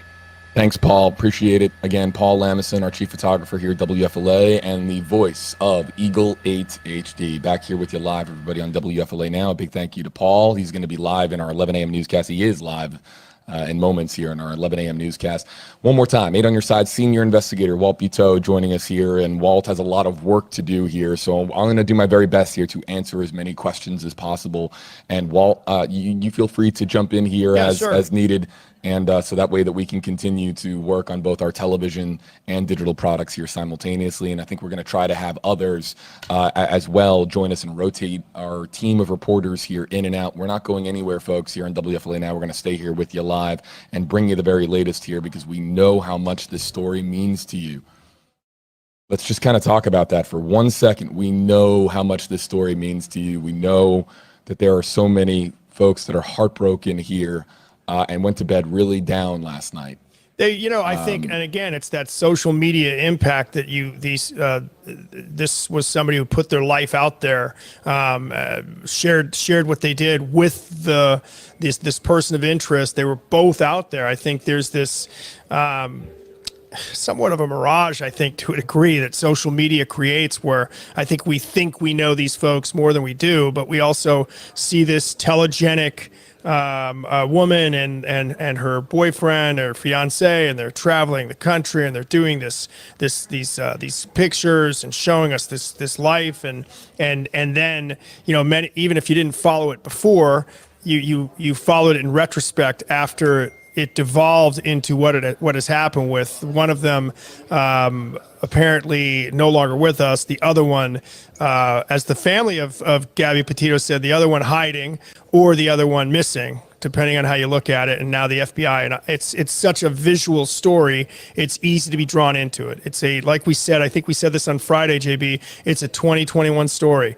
You know, it has all those elements. Even we're just now really getting to a point where a small police department like Moab would, I don't know when they got their body cams, but I bet they haven't had them very long, because we have local departments that don't have body cams. And imagine this case and this investigation without the body cams from August 12th. Imagine where we would be. We would know so much less if those body cams weren't there. We were able to see them and hear them, and at their lowest point. And it sort of gave us a view into what we thought could happen, the worst case scenario, and that's where we are right now. Let's see if we can bring in 8 on your sides, Christine McLarty now. Team coverage here for you folks on WFLA Now. And Christine, if you can hear me, feel free to hop in front of the camera or come through here on the microphone. And you are there outside of the Laundrie household. You've been there for some time watching the scene unfold here. What can you tell us, and what have you seen so far this morning? Hey, JB, can you hear me? I can, Christine. Hope all is well there. I know you've been working extremely hard. What can you tell us as far as the scene that is unfolding here after the FBI and police swarmed Brian Laundrie's family's home this morning? Yeah, absolutely, JB. So we're out here on scene. We are at the Laundrie house right now, and within the last hour or so, about 15 different police agents with the FBI and Northport Police, they came swarming this home, and now they're inside the home. So we saw them bring a lot of suitcases and a lot of documents inside this home. This situation went from 0 to 100 really quick. Now, we've been out here since about 4 o'clock this morning, and all day there's been nothing going on here. But then about an hour ago, multiple cars came rushing down the street. They turned their lights on. The crime scene tape went up around the neighborhood. We saw the parents of Brian be escorted into the home here, and we are now waiting to learn more about what's going on. We did hear from the FBI that there is an active search warrant, so we have been asked to stay across the street, and we will keep bringing you the latest as we know more. Christine, we've had a lot of questions come in pertaining to the parents of Brian Laundrie. What can you tell us about Brian Laundrie's parents as far as the search warrant being executed this morning? Any details you can provide will help our audience here.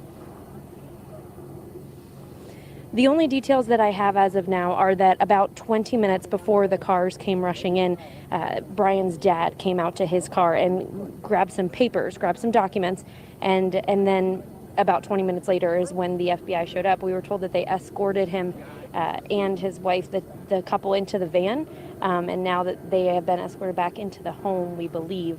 Again, this is a fluid situation. We're trying to learn as much as we can as we're here.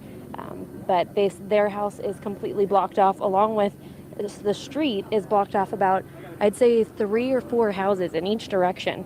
We have the street blocked off here, so a lot of people wondering what's next. Christine McLarty, 8 on your side, WFLA News Channel 8 here. Christine, we'll spend a few more minutes here just kind of speaking with you to gain your perspective here on the story and get the very latest here from you. Folks joining us here, we know that there are hundreds, if not thousands, of comments in the queue here as far as your hashtag HeyJB, hashtag HeyWalt comments that we are going to come to those questions and comments here. Again, just breaking down the very, very latest with 8 on your sides, Christine McLarty here. And Christine, can you just speak to the amount of attention the story has received over the last 24 hours, especially after the terrible news that we received in Northwest Wyoming last night?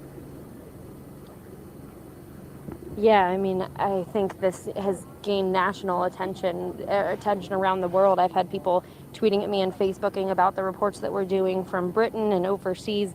I mean, everybody is just can't seem to look away from this case just because there are so many questions. And now that we're starting to get answers, I think this heightened sense of where is Brian has become much more apparent within the last 24 hours here since we heard the news at 6 p.m. last night about Gabby. And I mean, everybody, when we're in gas stations around the neighborhood here, you know, filling up and getting different things, we have people thanking us, saying thank you for continuing trying to find answers and staying on this story.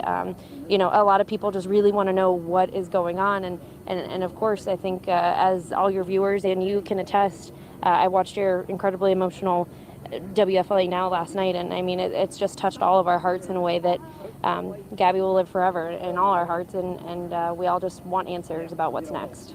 8 on your sides, Christine McLarty. Thank you, Christine. We're looking here, everybody, at 2 live pictures. On the left side of your screen is from Eagle 8 HD over the Laundrie family home right now. On the right side of your screen is the shot being provided to us by the crew of 8 on your sides, Christine McLarty. Christine, this scene now, what's next here based on what we know at this time? It appears, of course, we've been reporting from News Nation Now's Brian Enton, and of course from WFLA, that the parents are back in the house right now. The parents there were, they had left or had been, of course, what's the word I'm looking for? Excuse me, escorted, thank you, from the scene here. And now the question is, what's next? Do we have any idea how long police are going to remain here on scene and what's going to unfold here in the hours ahead? Yeah, that's a great question, JB. So as I said before, this is an active and fluid situation. So things have been changing minute to minute. About an hour ago, there was nobody here on scene. We've been here since 3 o'clock this morning, and this has been very quiet. And then we heard that the wildlife reserve, just about 10 minutes away, that they would not be doing a search there. So many of us came back here, and we've just kind of been waiting here. And then about an hour ago is when 15 unmarked cars showed up. About a dozen FBI agents, along with Northport Police, got out of their cars and they taped off this area. We really don't know what's next. We know that there is a warrant, that they are inside investigating, and we could be out here another 5 minutes, we could be out here another 5 hours or 5 days. We just don't know the answer to that question right now, but we will keep everybody updated as we learn that. I want to, one more time here for everybody joining us here on WFLA Now, let you know that more your #HeyJB, #HeyWalt comments are coming up here. But Christine, before we let you go, I just want to bring up that one observation that you made in your live report here just moments ago for those of you just joining us. Oh, and I think we might have lost Christine. Christine, hopefully you have me here. I know cellular reception here as far as your call-in line is breaking up. Welcome to News in Real Time here, folks. Christine, do you have us?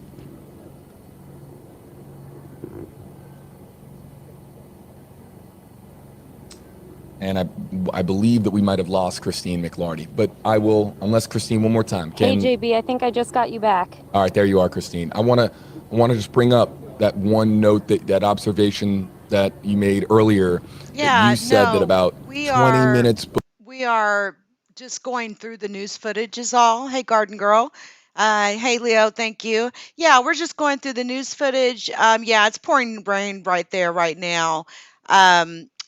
You know, the one thing I was really trying to find here was when they started talking about a body being found near a Walmart in Tillman.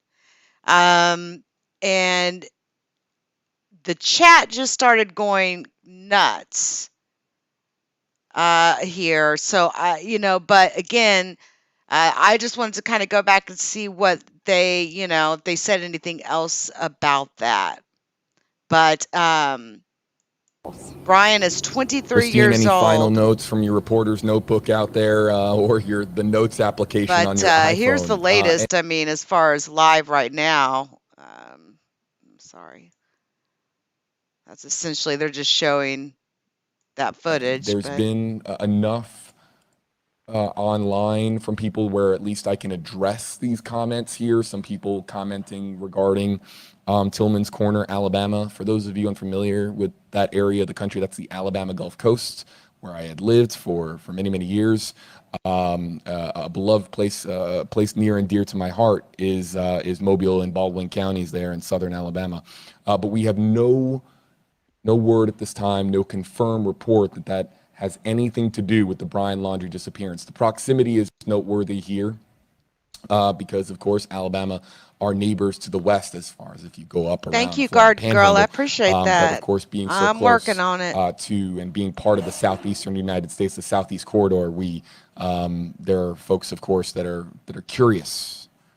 We're going to let this play for a little bit longer, guys, one more time, let me because get I'm this curious across about what's here. going on There is Tillman's no Corner, word from too. police. There's no word at this time the two are connected. But let me They read are what, saying a body has just for been news found at purposes this here, let me Tillman's just Corner read what we place. have from our And sister basically, station, people WKRG in are Mobile, assuming Alabama. it's Brian, Mobile Police but Department is let's keep investigating watching. a crime scene near the Tillman's Corner Walmart. Crime scene tape is up around a dumpster behind the Verizon store. WKRG News 5 is reaching out to MPD for more information. This is our sister station, WKRG, my old station, where we're in lockstep. So if anything new comes through our way, we'll let you know here on WFLA Now. But right now, that is a story that is separate until it is not. It is in a different state, in a different community, and it could be absolutely. We have had so many other pop-ups that turned out to be nothing. So this is still at this time. Oh, okay, an update just came in here moments ago, literally the moment right there. Mobile police confirming that a body has been found near the Tillman's Corner Walmart.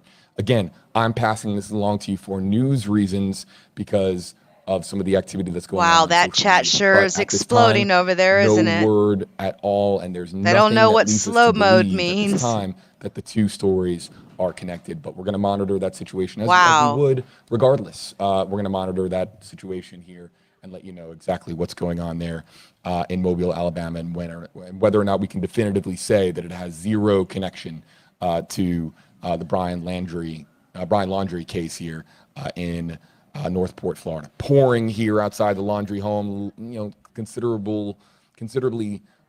There's just a lot less. There is a live here. feed The search warrant. We've seen of police come and go this in the last several dumpster, minutes, but not as much but activity you now can't as see there once anything. was. But let's just listen in here.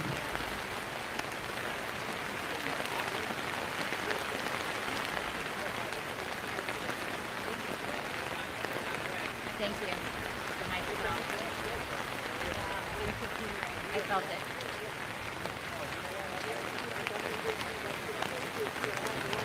This a magic trick here.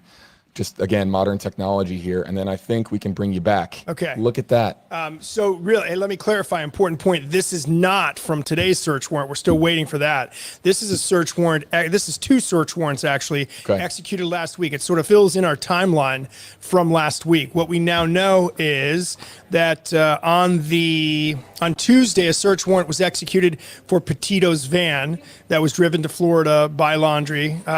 And inside they found an external hard drive. According to the document, it does not indicate, I don't believe, it does not indicate whose external hard drive it is. But on the next day, last Wednesday, police then requested a search warrant citing probable cause relative to a missing endangered person statute. It does not say probable cause it was violated. It just says probable cause. And for the first time, really, we're hearing of a potential statute that was allegedly violated. That is the Missing Endangered Persons Statute, FSS 937021, for anyone who wants to look that up and look at the details out there. And in this, so they're basically, they find the hard drive in the van. Mm-hmm. Now they want to search the hard drive. That's what the second search warrant is for. Now, another bit of information here that's very interesting. Two bits of information, very interesting. First of all, the document indicates that Gabby's phone had been off for about 15 days as of the 15th. That brings us back to the 1st of September, which is about when Laundrie returned home. So that's very interesting, right? Wait. So you're saying that the phone was off for 15 days and then was turned back on, or we just know it was down? We just know, all we know is it was off for 15 days as of the 15th, which brings us, like I said, back to the first. But then, so if Gabby's phone is down for 15 days, but the Instagram post was made within that 15-day period. Was no? it? That's a great point. No, it is. So let's bring up the timeline here on WFLA.com. And so that would mean... That's weird, right?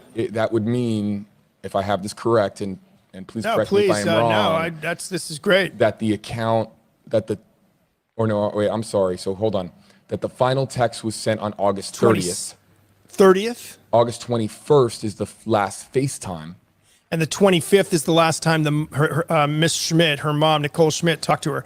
So is that all within that 15 days? No, because the 15 days are from the 15th of September, which brings us back to the 1st. Of September. Yes. I'm sorry. I'm sorry. Yeah, yep. Okay, and then one more really interesting detail. I think it's interesting, at least. The document also includes details about an October 27th text to Nicole Schmidt, which we've heard of, right? Wait, October 27th? I'm sorry. We're a lot of dates, folks. You have to bear with us. August 27th. We're all live here. August 27th text to Schmidt from her daughter that read, quote, "Can you help Stan?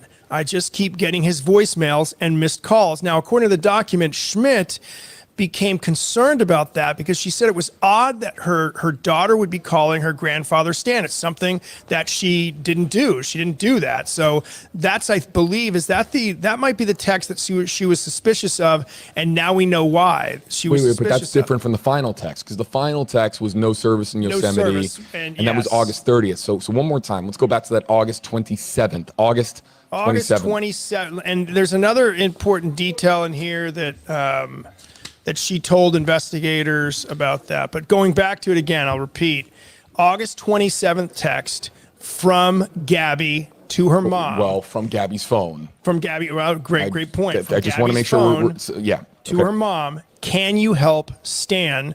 I just keep getting his voicemails and missed calls." And according to the document, Schmidt told police she thought the message was odd because her daughter did not call her grandfather Stan. So, you know, that was what we think was interesting as well. And then one other point. Let me sure. make one other Because point. Walt's got to get ready for our evening newscast here tonight. So final thoughts here. Hold on, stay with me. I'm going to look through these live as we talk here. Hold on, Brian.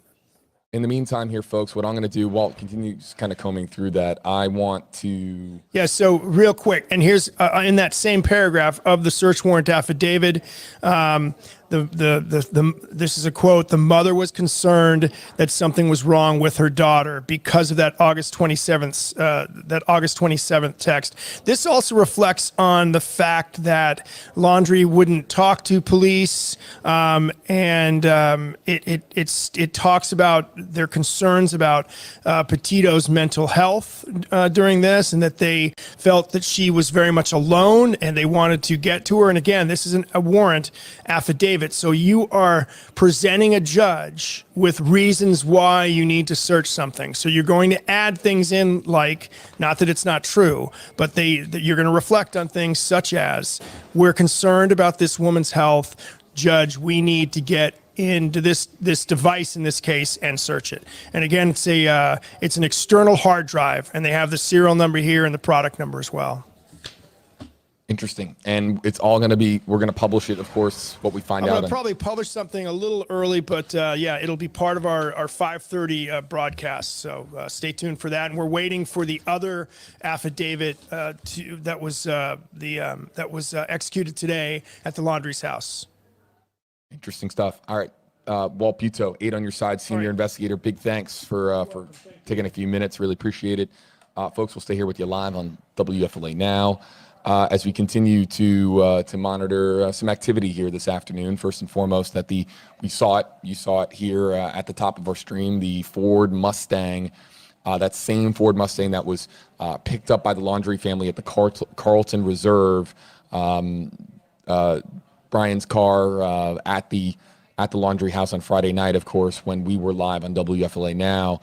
That vehicle now, the Ford Mustang convertible, towed away under the guidance of the FBI and under the guidance of local law enforcement here in Northport, Florida. So that's the new information that we can report here at this time as far as credible information. Well, we all saw it happen. So, but there's this is a very interesting day as far as this being a day of movement here in the Gabby Petito story and in the disappearance of Brian Laundrie. When we have some additional details to pass along here, we absolutely will do so.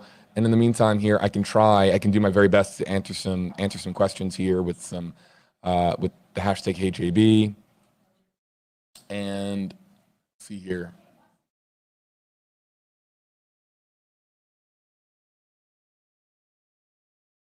Just combing through some of the comments here, and they're flying in really quickly, so everyone has to just bear with me here for a moment. A lot of these questions we've covered in the past, so I'm trying to see if we can carry this conversation here forward.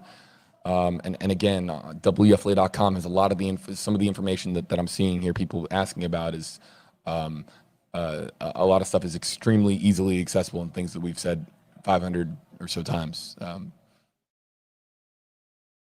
Let's see here.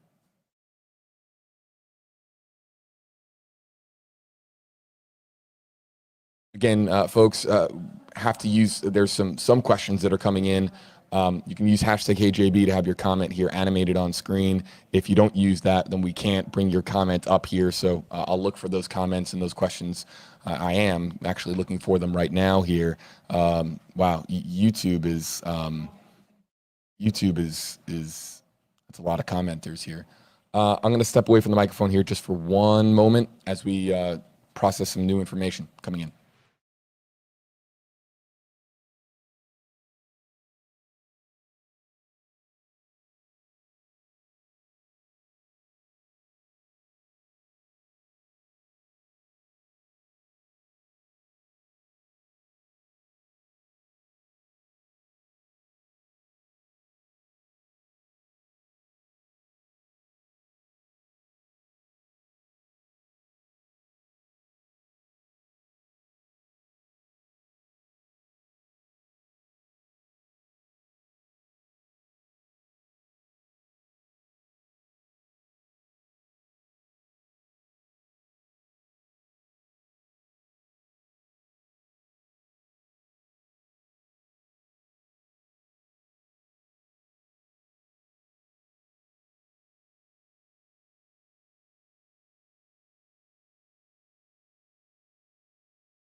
It's like we lost our sound or something. Not sure. Strange. But, oops. There we go. Sorry, had to refresh that. There's a variety of There you different go. types of search warrants out there in that, are they going into the house to retrieve one particular item, Walt? Or are they going in, are they able to take anything that they find necessary to assist them in trying to find justice for Gabby? Just really quick, I just want to take the time really quickly just to say hello to you guys in the chat. You guys, sorry. You guys have been hanging out with me, today and yesterday, even as we went through this case. And that includes those of you on Facebook and Twitch and Periscope. And I've got some other streams that I'm doing, and I've been doing a whole lot of testing. But I just want to say thank you to all my supporters. As you can see here, I'm definitely working on my platform. I do have like this new banner up, as you can see. I'm going to make a couple of different ones with different colors, so don't be surprised if you see a change in that. Thank you so much. Do not obey, stay woke. I really appreciate the support. I do, because I do this out of passion. I am not monetized at all. I would love it if I can get my crimes and investigations channel monetized maybe one day, but I'm a little bit just too much for YouTube. The type of content sometimes I cover is just a little bit just not for YouTube's liking. So, and I mean, I've gotten strikes reporting on Afghanistan. I literally caught a 2-week strike, maybe 2 weeks or so ago.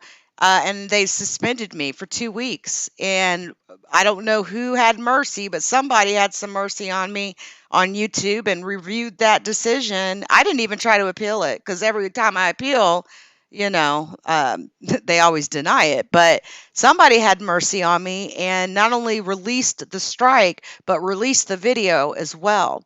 I try to be very careful. I always put up a viewer discretion is advised. If I know that it's, going to a place where it could get a little dark, it's always viewer discretion to be, is advised for my channel. And children should definitely not be watching me. My supporters are 18 or 17 and on up, Thank you. I've been monetized before. And so you're a content creator. Is this your channel? Because we'll definitely come and bring some viewers your way. But I was monetized before and somebody lied on me. And although I won the appeal on that one, the monetization piece, they took it. And I've not reapplied since. Now they've came back and they've said that I can reapply, but they want me to, do some cleanup on my channel. And I've just, all the videos on my channel, I want them there. So I made the decision that I would private all of the content. Most of it is on private, and I've been migrating over to Patreon. So for access to my archives and things like that that are really about me or my Screwed and Chops or those sorts of archives, the really, a lot of good content will be available on Patreon. I'm working on getting them all up there, and then I'll be launching it soon. And it'll be pretty damn cheap. I feel like I should be paid for my content because I spend a lot of time and a lot of money, guys. I've spent like a lot of money on equipment and stuff like that. And even now, I need a new headset and mic setup. I'm literally holding up an earpiece mic just to talk to you guys right now because it broke the other day. But okay, DM me on Insta. Okay. Okay, all right. That's what's up at LeakU. I look forward to it. I won't tell a soul. You know me. If you know me well, then you know I keep confidences. But I just wanted to just really say thank you to my supporters because many of you know that I went through a lot of stuff on these YouTube streets, man. Smear campaigns. I've got haters that hate me so much. They got whole channels dedicated to me, okay? But that's all right. I'm still here and I ain't going nowhere. And if you want to support me, you can definitely hit me on the Cash App at LeakU or $LeakU or PayPal.com/LeakU. We try to do a lot of things to give back, and really all the money that is ever donated comes right back into my platform. I mean, I pay for the highest package of StreamYard every month. I could go on and on. My website costs, all that type of stuff. I'm never going to make back what I've put in, but that's never been my goal. I'm just extremely passionate about blogging and vlogging especially, and I've been doing it for like well over. My first blog was blizzog.com, and that was in 1999. Blizzog.com. I'm not kidding you. That was the first domain that I ever purchased in my life. And obviously, I named it Blizzog because I was a blogger, right? This was back in the days when Perez Hilton had just PerezHilton.com. Shout out to Perez, by the way. But this is back in the days of Merman.com and Rotten.com. And so when you really look at that, that is 22 years, actually. It's not 15, it's more like 22. But for the first like 6-7 years, I just blogged via writing, and writing posts. And then Facebook came along, or MySpace came along, and then Facebook pages. And then I started blogging, created this brand LeakU back in, I think it was 2013. And before you knew it, I was here on YouTube, on Facebook, on Periscope, on Twitch, on all these places. And then before you knew that, I had so much content that now I've had to break it up into individual channels even now. So let me just take this opportunity to show you a little bit about myself because I know there's some new people here. If you go to my main page, if you just search LeakU, and you could just Google me and you're going to find me everywhere. But these are my featured channels here. As you can see, my Crimes and Investigations channel, we've already hit 1,000 subscribers. I'm so proud of that channel. If you're interested in crime-only content, you definitely want to subscribe to that channel because that's the only thing we post there. ThisLeakYou.com, this channel is my main channel. It's all about me. Sometimes I post videos that are personal about me. It's really for like my core supporters. I'll make videos on how to make roasted salsa. I do channel highlights. So we just did one on Grown Folks TV. It goes on and on. Also, check out my playlist. I've got some pretty interesting playlists. And let's not forget about Interloper Nation. Now, this Leak You account, that is my backup. You want to subscribe to that because if I get a strike and I can't go live, you'll catch me here. Now, Interloper Nation, this is a channel that was born because there's some people that really hate me because my skin color. It's not dark enough. It's not to their liking, to their satisfaction, and they call me an interloper. So I decided I would take that and embrace it. We have now created Interloper Nation. I gained 200 subscribers in a single night when I launched this channel. And so you guys keep subscribing to it. We do a lot of our Screwed and Chops. And if you're not familiar with what Screwed and Chops are, basically they're a video. If you see Screwed and Chopped in the title of my video, then you know that I'm probably talking about some fuck shit. It's probably going to be pretty fucking funny and hilarious. But it's more of like, like our fuck shit, things we see here on YouTube. That sort of a thing. A lot of the beef sector type material will be residing on Interloper Nation, since that's the nickname that was born to me from the beef sector. Now, I also have this Screwed and Chopped channel. My Screwed and Chops have become pretty popular, quite popular, actually. Like I said, when I put Screwed and Chopped in the title of a video, that is going to probably be some crazy shit we're going to be talking about. I drop the link, people come up, we chop it up, we laugh, we have a lot of fun. But I do a lot of that on Interloper Nation, and I'm sort of thinking about converting this into my paranormal channel that I've been telling you guys about. So I'm thinking about renaming this to be my Leak You Paranormal channel, where I'll talk about things like Project Serpo. Here's a video I did on Project Serpo just a week ago. That photo that you see there is real. And I've talked about a lot of different aliens, UFOs, UABs, all that type of stuff. And we talk about different, demonic, energies and how people get possessed. And I fully suspect the official truth seeker will be definitely contributing on that, those topics, because she talks about those sorts of things too. Her name is the official truth seeker. Y'all should check her channel out too. Where she's always into, like, she knows all about the Illuminati, and you'll see videos like Beyonce exposed, President Obama exposed, and hey, there's a whole conspiracy theory sector, you guys, and I like to touch on it a little bit. I don't go too deep, but these are my brands right now, and these are the brands I'm working on. We have leakyou.com. It is a real website. We have crimesandinvestigations.com, which forwards to leakyou.com. But we also have interlopernation.com as well, which is a separate website from leakyou.com. I own about 60 domains.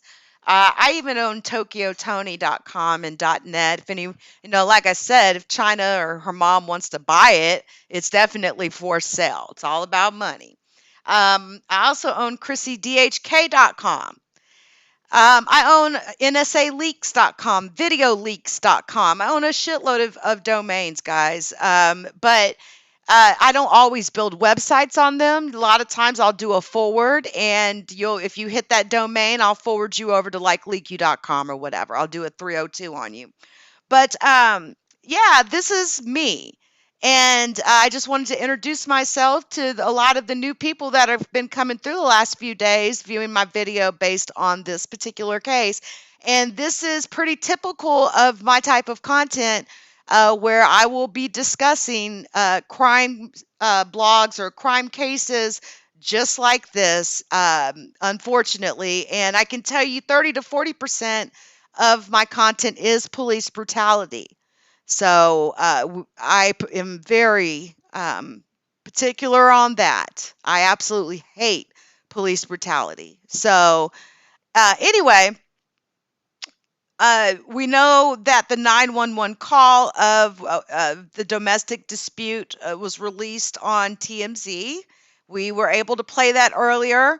I'm going to go ahead and let this play a little bit here longer, because I want to get to a point here, guys, where we get the information about this body that was found at this Walmart in Tillman. You know, that's the rumor going on around right now. Now, this guy's been missing for 3 days. So let's just see, you know, what the latest is so far. Go. The 911 call from this moment here, August 12th here, was released, as I understand it. The 911 call. Shout that out to led Heidi Fly. Yes. This shout out to my wifey incident Heidi. I really appreciate that. She shows me a lot of support, and I appreciate that. And I try to do the same for her. Heidi Fly is a fucking fabulous content creator out here. Every one of you need to be subscribed to her. She is amazing. Heidi Fly, Flyucci. She renamed her channel to Flyucci Media and Podcasts, something like that. But you know what I'm saying. Flyucci, you can find her. But yeah, a definite shout out to Heidi Fly, my wife here on YouTube. And I appreciate you coming through and giving my channel a chance.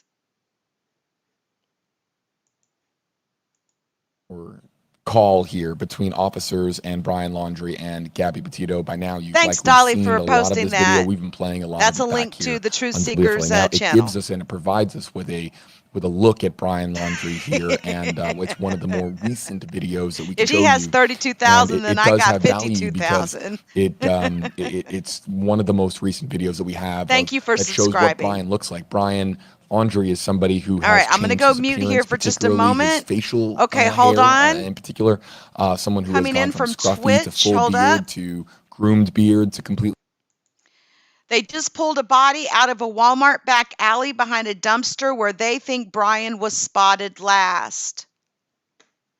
Okay, so that's why I'm still alive, guys, because it's possible that they may come on here and say that he has been discovered deceased, but we don't know.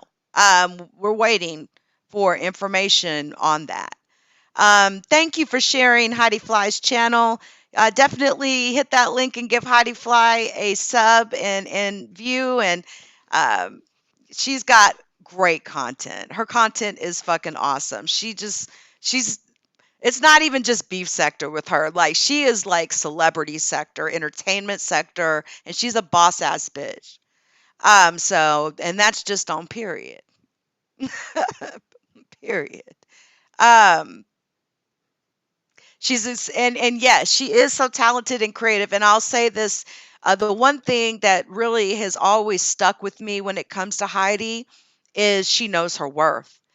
If she wants to sell her eyelashes for $50 a pair, and that's what she's going to do. And if you're like, oh, I don't want to give you $50, can I give you 45? Heidi Fly is going to tell you to kick rocks. She knows her worth. And she, you know, I just love that about her. And so just, it is what it is. But people are always like, it was so expensive. Well, to get good, you know, products, you know, you're going to have to pay some money for that type of stuff. So I really like that about her. And yes, and that too. That too. That too. And she looked absolutely gorgeous the other day on her date night, didn't she? Her and the family were going out to eat. So shout out to Heidi Fly. All right, guys. Wouldn't that be something if Brian's parents have to deal with him being murdered? Oh my gosh. Oh. And let me go on mute here. Let's see if we can catch the latest here. They headed south on Main Street from Moonflower Market. Correct. They made the right turn. Also, they Okay, went here's north. the 911 call. I want to go back because I want to capture this into a highlight reel. So We know exactly not have any idea at this point because it's so early on the cause of death regarding that body. And as far as Brian Laundrie, they searched all weekend in a 25,000 acre reserve, Carlton Reserve. I think there's 80 miles of trails. And the police department, FBI searched there. We also know now that we're told that the FBI is at that scene that you see on the video right there. The FBI is at Brian Laundrie's house. What are they looking for? That's unknown. But it is interesting. It happened this morning, and it happened within a day of the body being found. So you kind of could at least wonder if what was found in Wyoming somehow led them here, or maybe what was found on electronic devices somehow led them here to look for something connected to this. What is still a missing person case. I don't think anybody's called it a crime yet, right? No, it's still a missing persons case. Let's read the latest on what we have here regarding the search warrant. I have this here. The FBI executing a court-authorized search warrant today at the Laundrie residence in Northport, Florida, relevant to the Gabby Petito investigation. No further details can be provided since this is an active and ongoing investigation. This coming from FBI Tampa, tagged FBI Denver. So what's going on? This is live here, folks, in the center of your screen. Walt Petito, JV Buno here with you. We're not going anywhere. We're going to stay here with you live. We do expect there to be some updates here in the hours ahead as we learn more here. All the immense pressure, of course, on law enforcement from just the public and the weight of all of the public pressure coming down here on wanting there to be results, especially after the news that we heard yesterday, Walt, as far as Gabby Petito and what's believed to be her remains found there in northwest Wyoming. So here we are here, a court-authorized search warrant here, and let's make this clear here as well. Because a lot of folks still are wrapping their brains around this. We don't know where Brian is. Brian is still a missing person. And so while they might have something maybe, and Walt brings up a good point here, might be electronically here that leads them to now finally have a court-authorized search warrant today, Brian himself is still missing. And it's going to be very curious to see when we find out what the details of this warrant are, if we are going to find out details of exactly what the warrant is, because warrants can range. They can, of course, they come in. There's a variety of different types of search warrants out there. In that, are they going into the house to retrieve one particular item, Walt, or are they going in? Are they able to take anything that they find necessary to assist them in trying to find justice for Gabby? And the story will be in the affidavit once we get that. We should be able to get that hopefully today. The affidavit, obviously, you go, in a case of a warrant, when you get a warrant, you go to a judge, you say, Judge, generally you have to be pretty specific. And those specifics sometimes, oftentimes will tell us what police are looking for. And they'll also give us some detail about what they're looking for. So for all we know, they obviously know more than they're telling us at this point. That we did a video earlier, I think about 14 minutes ago, of apparently Mrs. Laundrie being taken into a van, an FBI van. I'm going to see if I can bring that up here and see if we have that here available to us. I'll pass along a note here to our team if we can get that video turned around here. But that was how long ago, would you say, Walt? 13 minutes ago, and I'm seeing it on Twitter. So I'm not sure if we have it in or not, but we do know, again, FBI is there, and if they're there, you brought up a really good point. If they're there, they're looking for something that is in that warrant affidavit. And we're going to have to wait to see what happened. Again, though, to recap, the body was found over the weekend, waiting on the final results of that. But even as the FBI said that, they also offered condolences to the family of Gabby Petito. So it makes you think there's something identifiable on that body. They're pretty sure it is, but obviously dotting their I's and crossing their T's, they're not willing to say it's her. And they also did not offer us any indication on the cause of death. And so at this point, we don't know the cause of death. And we also, again, interestingly enough, while there is crime scene tape around that house and the FBI is there and the FBI was seen taking Brian's mom away, possibly just to get her out of the way, not necessarily because she has anything to do with this, but they're searching the house. They probably want to be alone in that house as they search for it, search the house. So even with that, Brian Laundrie is, at least from what we can tell, a person of interest, and it would be a pretty safe bet, it seems, to think that could change today, that it will be more than that. And there are a lot of commenters here. For all of our commenters here joining us here on WFLA Now, great to have you with us here, and always wish that the circumstances were better, especially this week here with the subject matter that we're talking about here, continuing to talk about Gabby Petito, and now, of course, the focus really shifting to Brian Laundrie. And we were live last night with you on WFLA Now for that heartbreaking press conference. And I remember we preached to people to allow there to be a moment for Gabby last night after we had, of course, that press conference. And you saw the FBI spokesperson there, who, Walt, was visibly upset, shaken by the news that he had to deliver and by what they had discovered there in Northwest Wyoming. And I remember that we were on stream last night and we had preached that there be a moment here just to honor Gabby. We took you live to Northport, Florida, where a memorial was set up outside of City Hall. But now this morning, waking up, checking Twitter, checking Facebook, checking Instagram, checking my email and everything else, all the people that have been messaging me, and people now say, okay, we want justice for Gabby. We want there to be justice in this case. And if you think that I'm hearing it, imagine what the FBI is hearing, imagine what Northport Police is hearing, and imagine what they have been hearing over the last several days here. The calls, Walt, for justice here in this case are unbelievably loud here and emphatic and emotional, and people here want there to be resolution sooner rather than later. People, I took messages from people. They don't want this to be one of those cases that lingers on for days and then weeks and then months. And then before you know it, the year is 2025 and we still don't know what happened to Brian Laundrie. People want there to be justice as soon as possible and to track down Brian now. And the year is 2021, Walt. We talked earlier this week.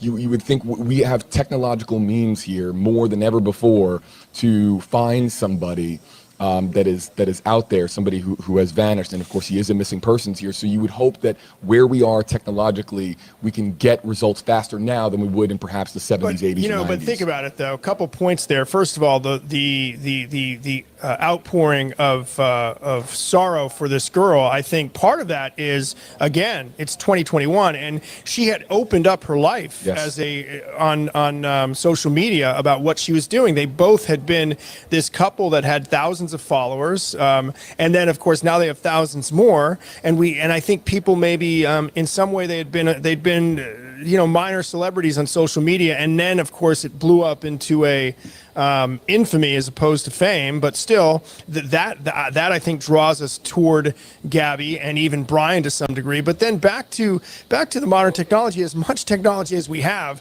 Brian, if he doesn't have his phone, he chose a place that his parents said he knows very well, the Carlton Reserve, 25,000 acres, 80 miles of trails. This is a guy that has some experience, I must think, at camping and living outside. I know they had a van, but they were camping in very isolated areas. So he probably has some skills to hide pretty well. And that particular area, we know from our reporters who have been out there, the electronics don't work that well out there. So I think it's still possible to hide if you're in the wilderness. It's just a matter of once you come out of the wilderness, I think your point is well made. Once you come out of the wilderness, his face is everywhere. We had a report that somebody spotted someone who looked like him in Jacksonville. One of our reporters had heard that. I think Allison Henning had heard that because she used to work in Jacksonville. So yeah, once you're out of the wilderness, it's going to be tough to stay private, especially with the focus and the visuals that we have of this case. Think about it. We've had these missing persons cases before that turn into much worse, but have we had video, so much video of the person of interest? Think about it. We've seen Petito stand. We know how tall he is. We know how he looks. We know what he sounds like. We know his gestures. We know him probably better than any suspect we've had in quite a while, I think. We're queuing up, and I'm all over the place here, folks, because we have a lot of feeds here now. In fact, we almost have, I believe that Eagle 8 HD, our chopper, is going to be at the scene here momentarily. Again, we don't know exactly what's going to unfold here today. So it's all hands on deck, and we're going to be here with you live on WFLA Now to bring you the very latest and to talk to you. I know we have a lot of #HeyJB, #HeyWalt comments here. Across social media, Facebook Live, Twitter in the comment section, YouTube in the comment section. Just bear with us here. We're just getting a lot of information here, and then we're gonna start to take your questions.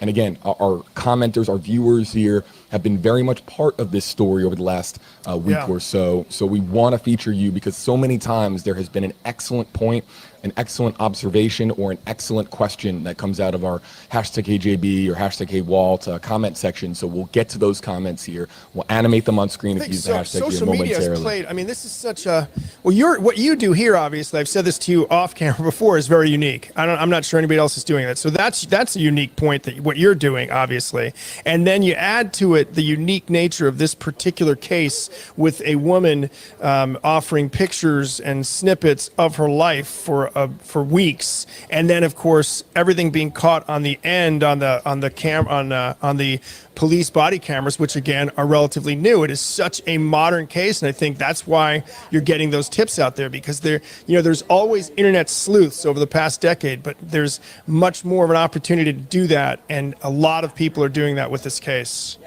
So okay, I have the video queued up here. And to all the commenters who have been commenting at me and saying to drink hot tea, thank you. I did get the hot tea eventually. It just took a little bit longer. Again, my voice not sick, just a long week of streaming here, folks, on this story. So let's get to some of that video here. Okay, so I want to make this perfectly clear.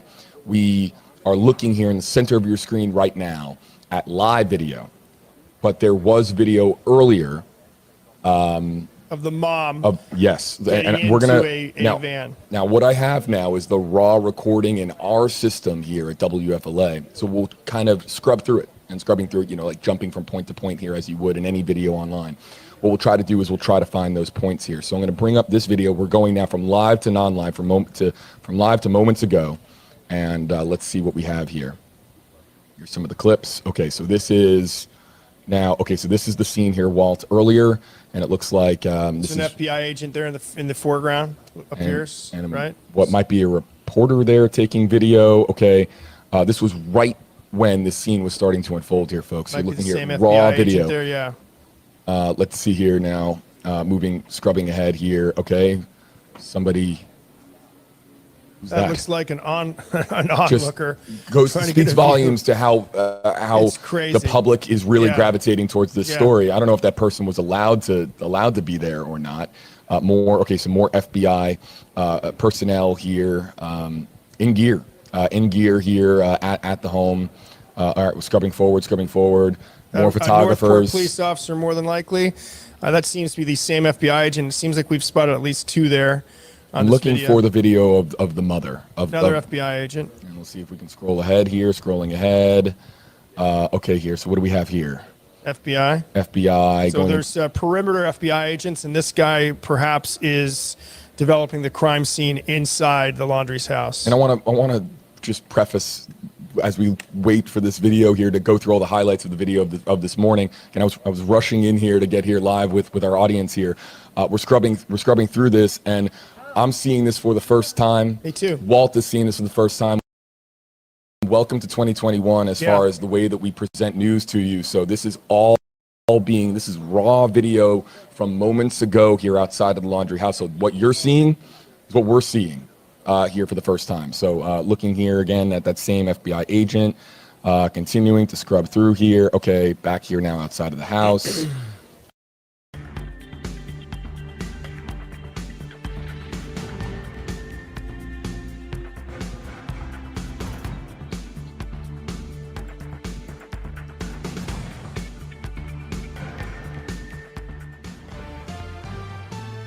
WFLA Now will begin momentarily.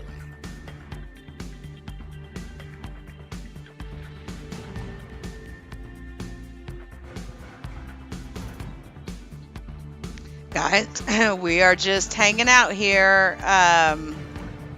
There's an. Here we go.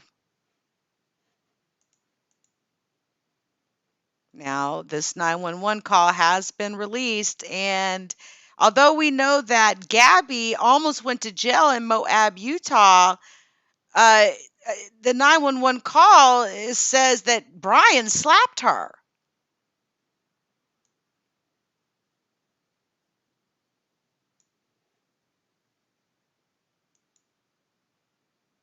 YouTube and on Twitter. Hello there to you. All right, so we just got informed here moments ago that the 911 call from this moment here, August 12th here, was released, as I understand it. The 911 call that led to this incident or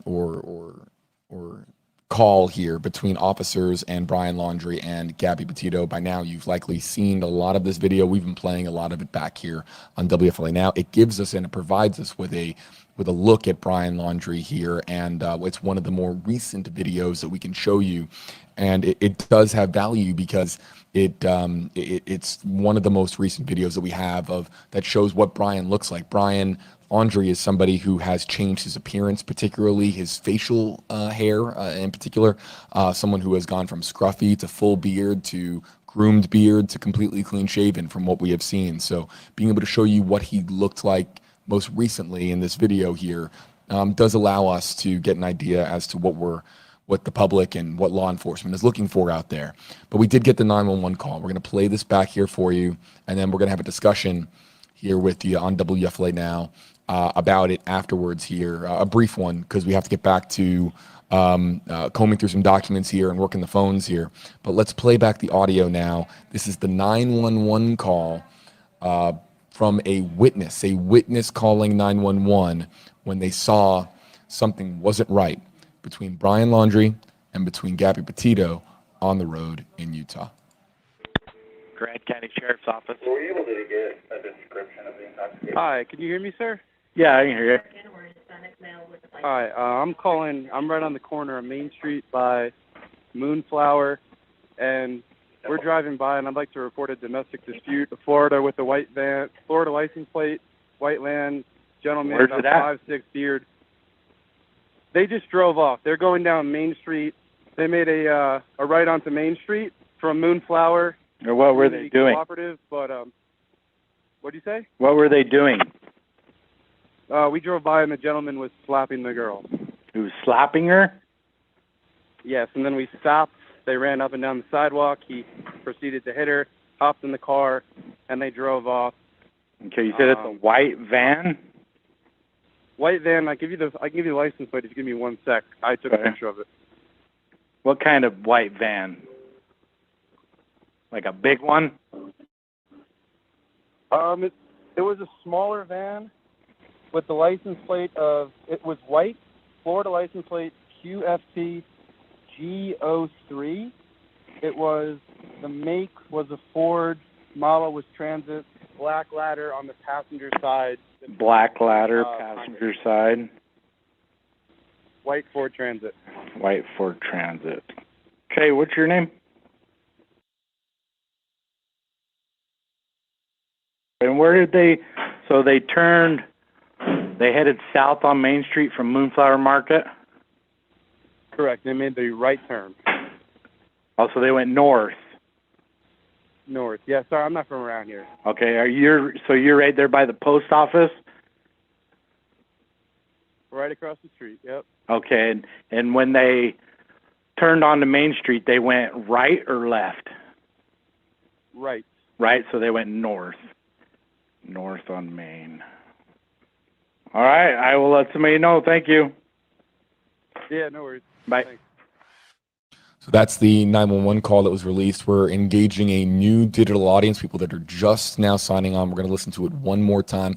You'll hear there that the one portion of the call that is redacted, and that means that they, of course, they put a gap in the audio there where you can't hear. They redact the audio for specific purposes, and this one is to, of course, not share the identity of the person that made this call. So that's the only time where there's a gap in the audio is when, of course, the caller is giving his name to authorities, and just we're going to talk about this more in a moment, but this is really textbook. If you see something, say something.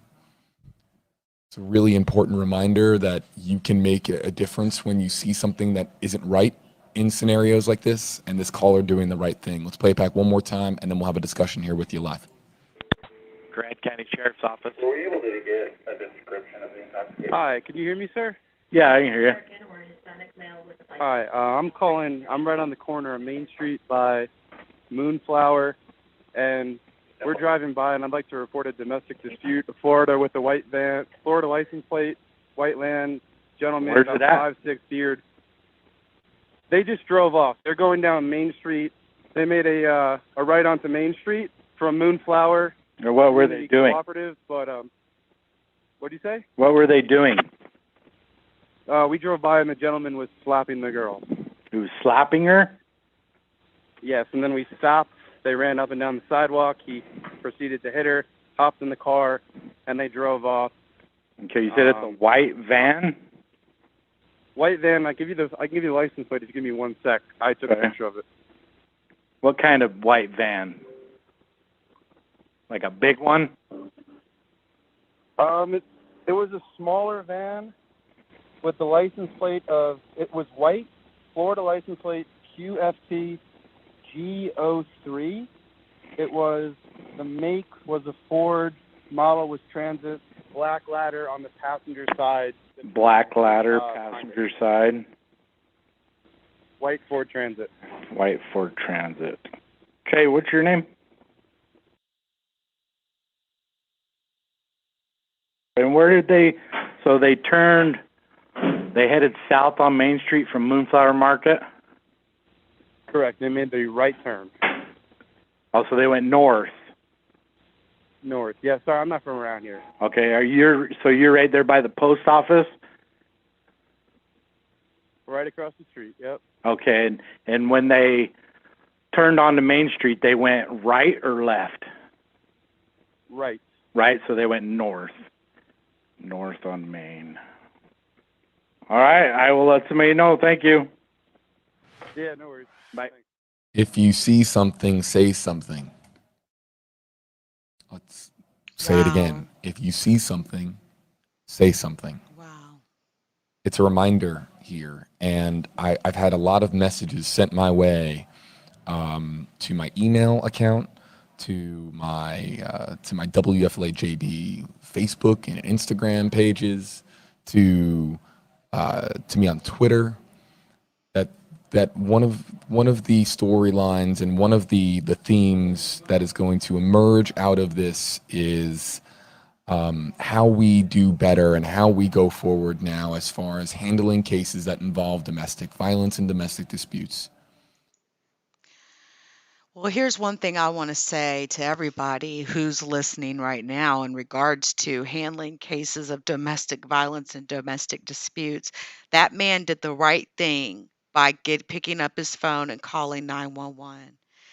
Do you know how many men have been killed by trying to intervene in a fight between a man and a woman? I mean, a man can be literally beating the crap out of a woman. And if a man tries to intervene, there's been countless number of cases where that man will shoot him, stab him, kill him, whatever the case may be. So the best thing is to not physically put yourself in danger, but to call 911 to get help to that woman.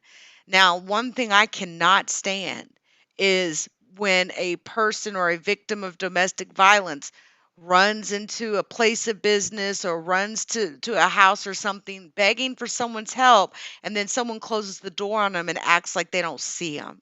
So I've seen stories like that happen before too. One story, a woman went into a store and begged the store owner to call 911 because her boyfriend was beating her. He ends up walking into the store and beating her right in front of the cashier, and the store owner wouldn't call 911 for whatever reasons, but he would not call 911. That woman died. That woman is now dead. She begged him to call 911, and we're talking like for 10 minutes. She even tried to hide behind the counter. He kept pushing her out. Like I said, it's never a good idea to physically intervene into a domestic violence situations.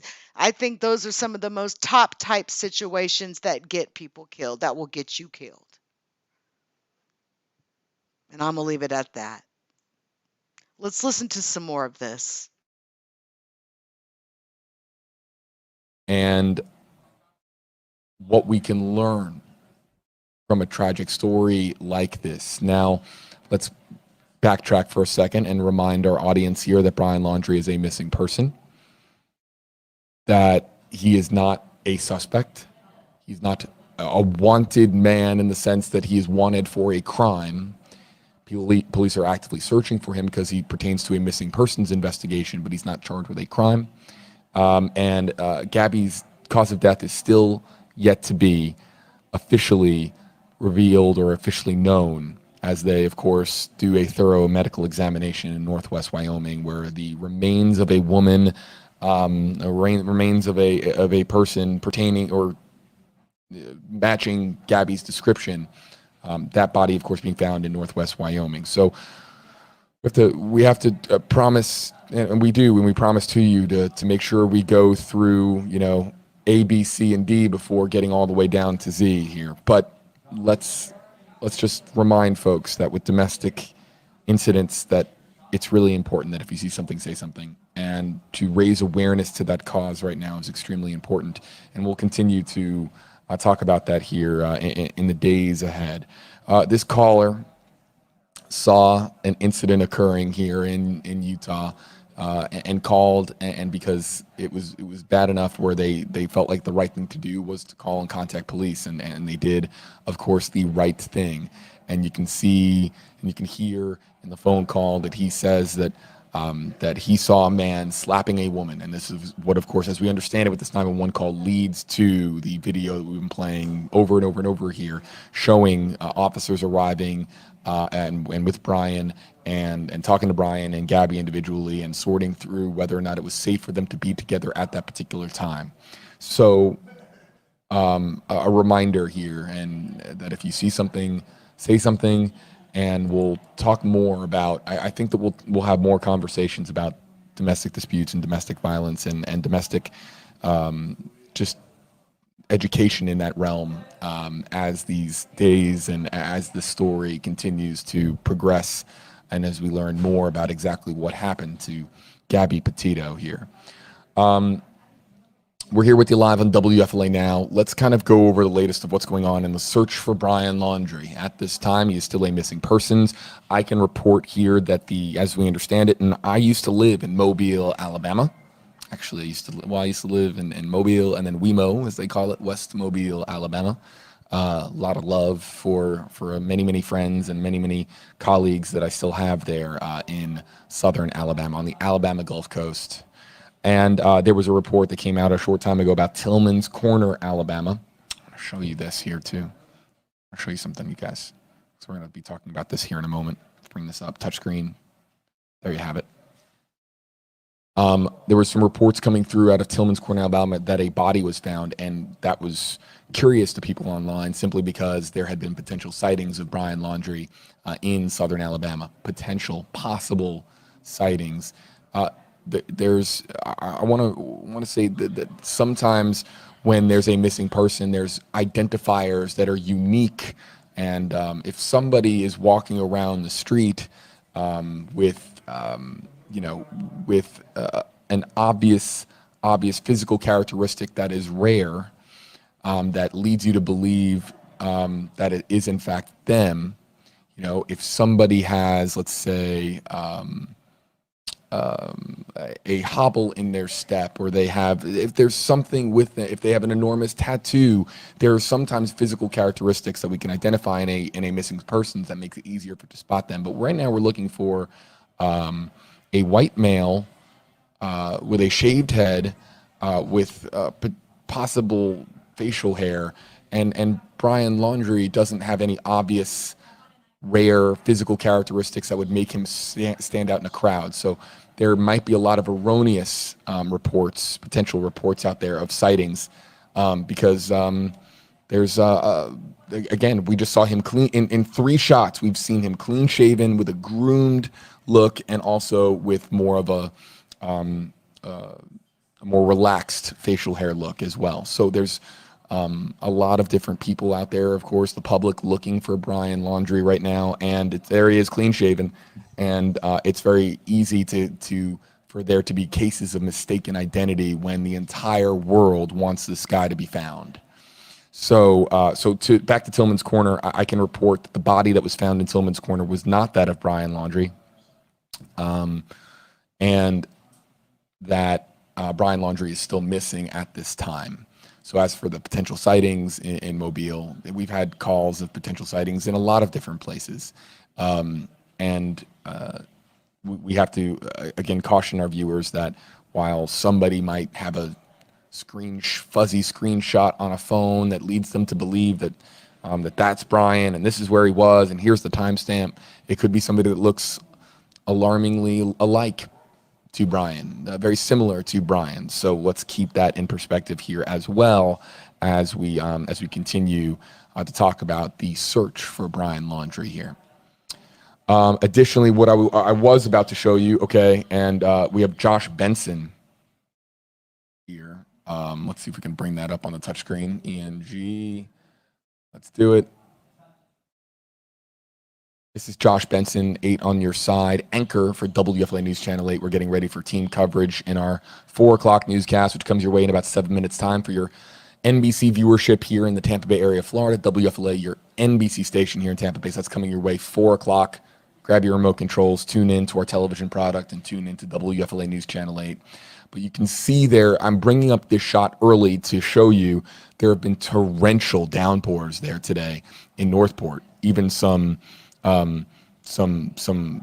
flooding that you're seeing here, some oversaturation of the ground here from repeated rainfall that we've had here over the last several days. So it doesn't really change all that much right now, other than that if Brian is out there wandering rural Sarasota County, that he is dealing with the elements. And that's why I wanted to show this to you. It doesn't interfere all that much with, it's not ideal for the execution of the search warrant and bringing all those boxes from inside the house and loading them into the utility vehicle and taking them back to police. But you can clearly see here, everybody, that it has been a downpour today in Sarasota County, in rural Sarasota, in the Northport area. And so that if Brian is out there, it has been a battle against the elements. We were used to rain here in the Tampa Bay area. I was just told by our crews here, it was a downpour, a particular bad cell of precipitation hit Northport here a short time ago. It was raining extremely heavily for a short period of time, which is what leads to the scene that you're looking at here on the right side of your screen. So we're going to take a break here, everybody, on WFLA Now. We're going to get back to our previous coverage here in a moment, the previous coverage of this morning.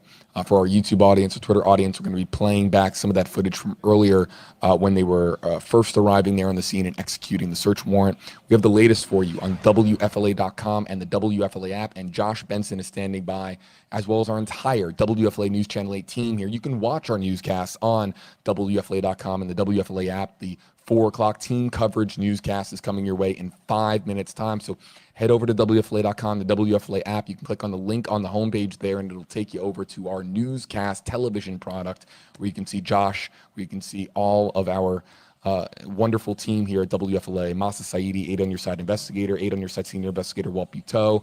We'll have a lot coming up there for you on WFLA News Channel 8. And also, of course, our entire Gabby Petito, Brian Laundrie hub of articles lives on WFLA.com and the WFLA app as well, where you can get the latest information pertaining to this story. We'll be back on WFLA Now. I'll be back if there are significant updates in the case. But for now, the latest on WFLA.com and the WFLA app.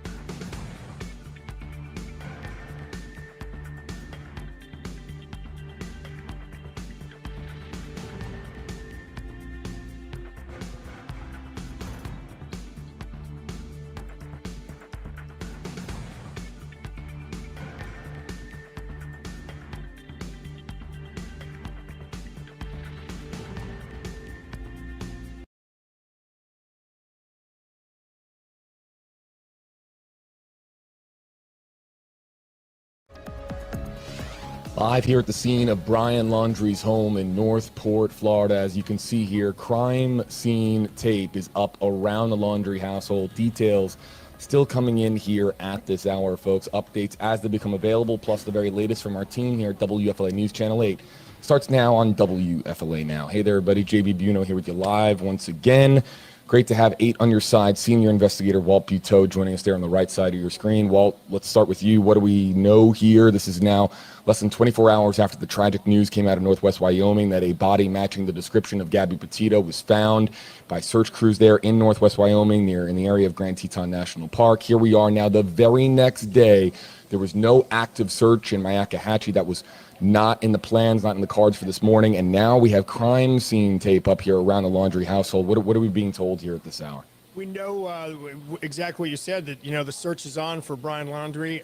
We're waiting actually on the forensic results from Wyoming about the body that was found. But everybody seems to think at this point it is indeed Gabby. We do not have any idea at this point because it's so early on the cause of death regarding that body. And as far as Brian Laundrie, they searched all weekend in a 25,000 acre reserve, Carlton Reserve. I think there's 80 miles of trails.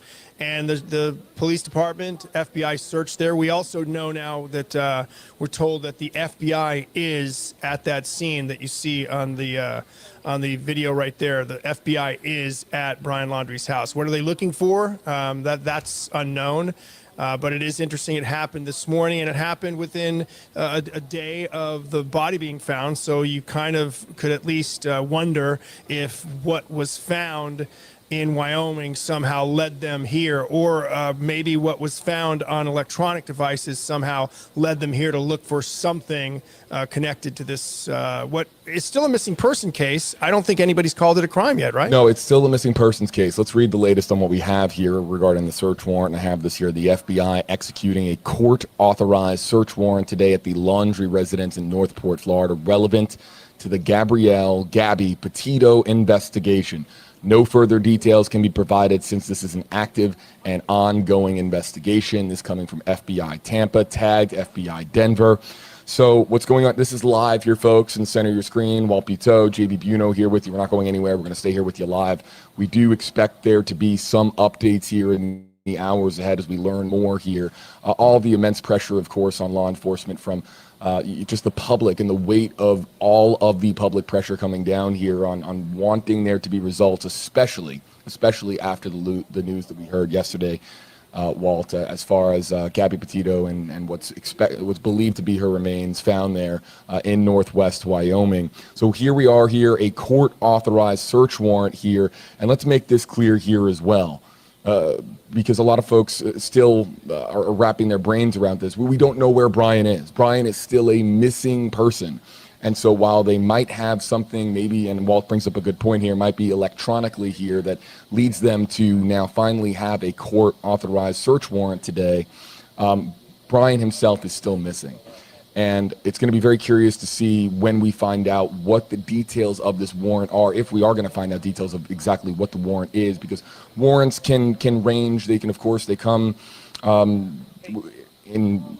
There's a variety of different types of search warrants out there. In that, are they going into the house to retrieve one particular item, Walt, or are they going in? Are they able to take anything that they find necessary to assist them in trying to find justice for Gabby? And the story will be in the affidavit once we get that. We should be able to get that hopefully today. The affidavit, obviously, you go, in a case of a warrant, when you get a warrant, you go to a judge, you say, Judge, generally you have to be pretty specific. And those specifics sometimes, oftentimes will tell us what police are looking for. And they'll also give us some detail about what they're looking for. So for all we know, they obviously know more than they're telling us at this point. That we did a video earlier, I think about 14 minutes ago, of apparently Mrs. Laundrie being taken into a van, an FBI van. I'm going to see if I can bring that up here and see if we have that here available to us. I'll pass along a note here to our team if we can get that video turned around here. But that was how long ago would you say, Walt? 13 minutes ago, and I'm seeing it on Twitter. So I'm not sure if we have it in or not, but we do know, again, FBI is there, and if they're there, you brought up a really good point. If they're there, they're looking for something that is in that warrant affidavit. And we're going to have to wait to see what happened. Again, though, to recap, the body was found over the weekend, waiting on the final results of that. But even as the FBI said that, they also offered condolences to the family of Gabby Petito. So it makes you think there's something identifiable on that body. They're pretty sure it is, but obviously dotting their I's and crossing their T's, they're not willing to say it's her. And they also did not offer us any indication on the cause of death. And so at this point, we don't know the cause of death. And we also, again, interestingly enough, while there is crime scene tape around that house and the FBI is there and the FBI was seen taking Brian's mom away, possibly just to get her out of the way, not necessarily because she has anything to do with this, but they're searching the house. They probably want to be alone in that house as they search for it, search the house. So even with that, Brian Laundrie is, at least from what we can tell, a person of interest, and it would be a pretty safe bet, it seems, to think that could change today, that it will be more than that.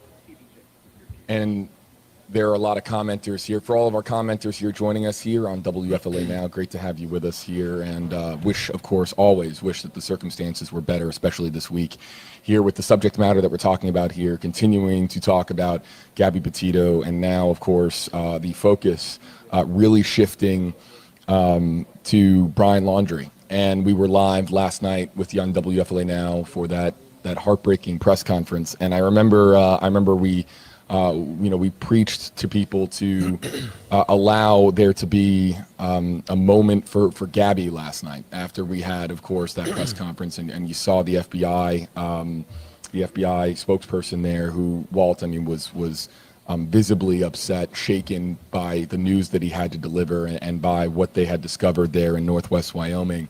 And I remember that we were on stream last night and we had preached that there be a moment here just to honor Gabby. We took you live to Northport, Florida, where a memorial was set up outside of City Hall.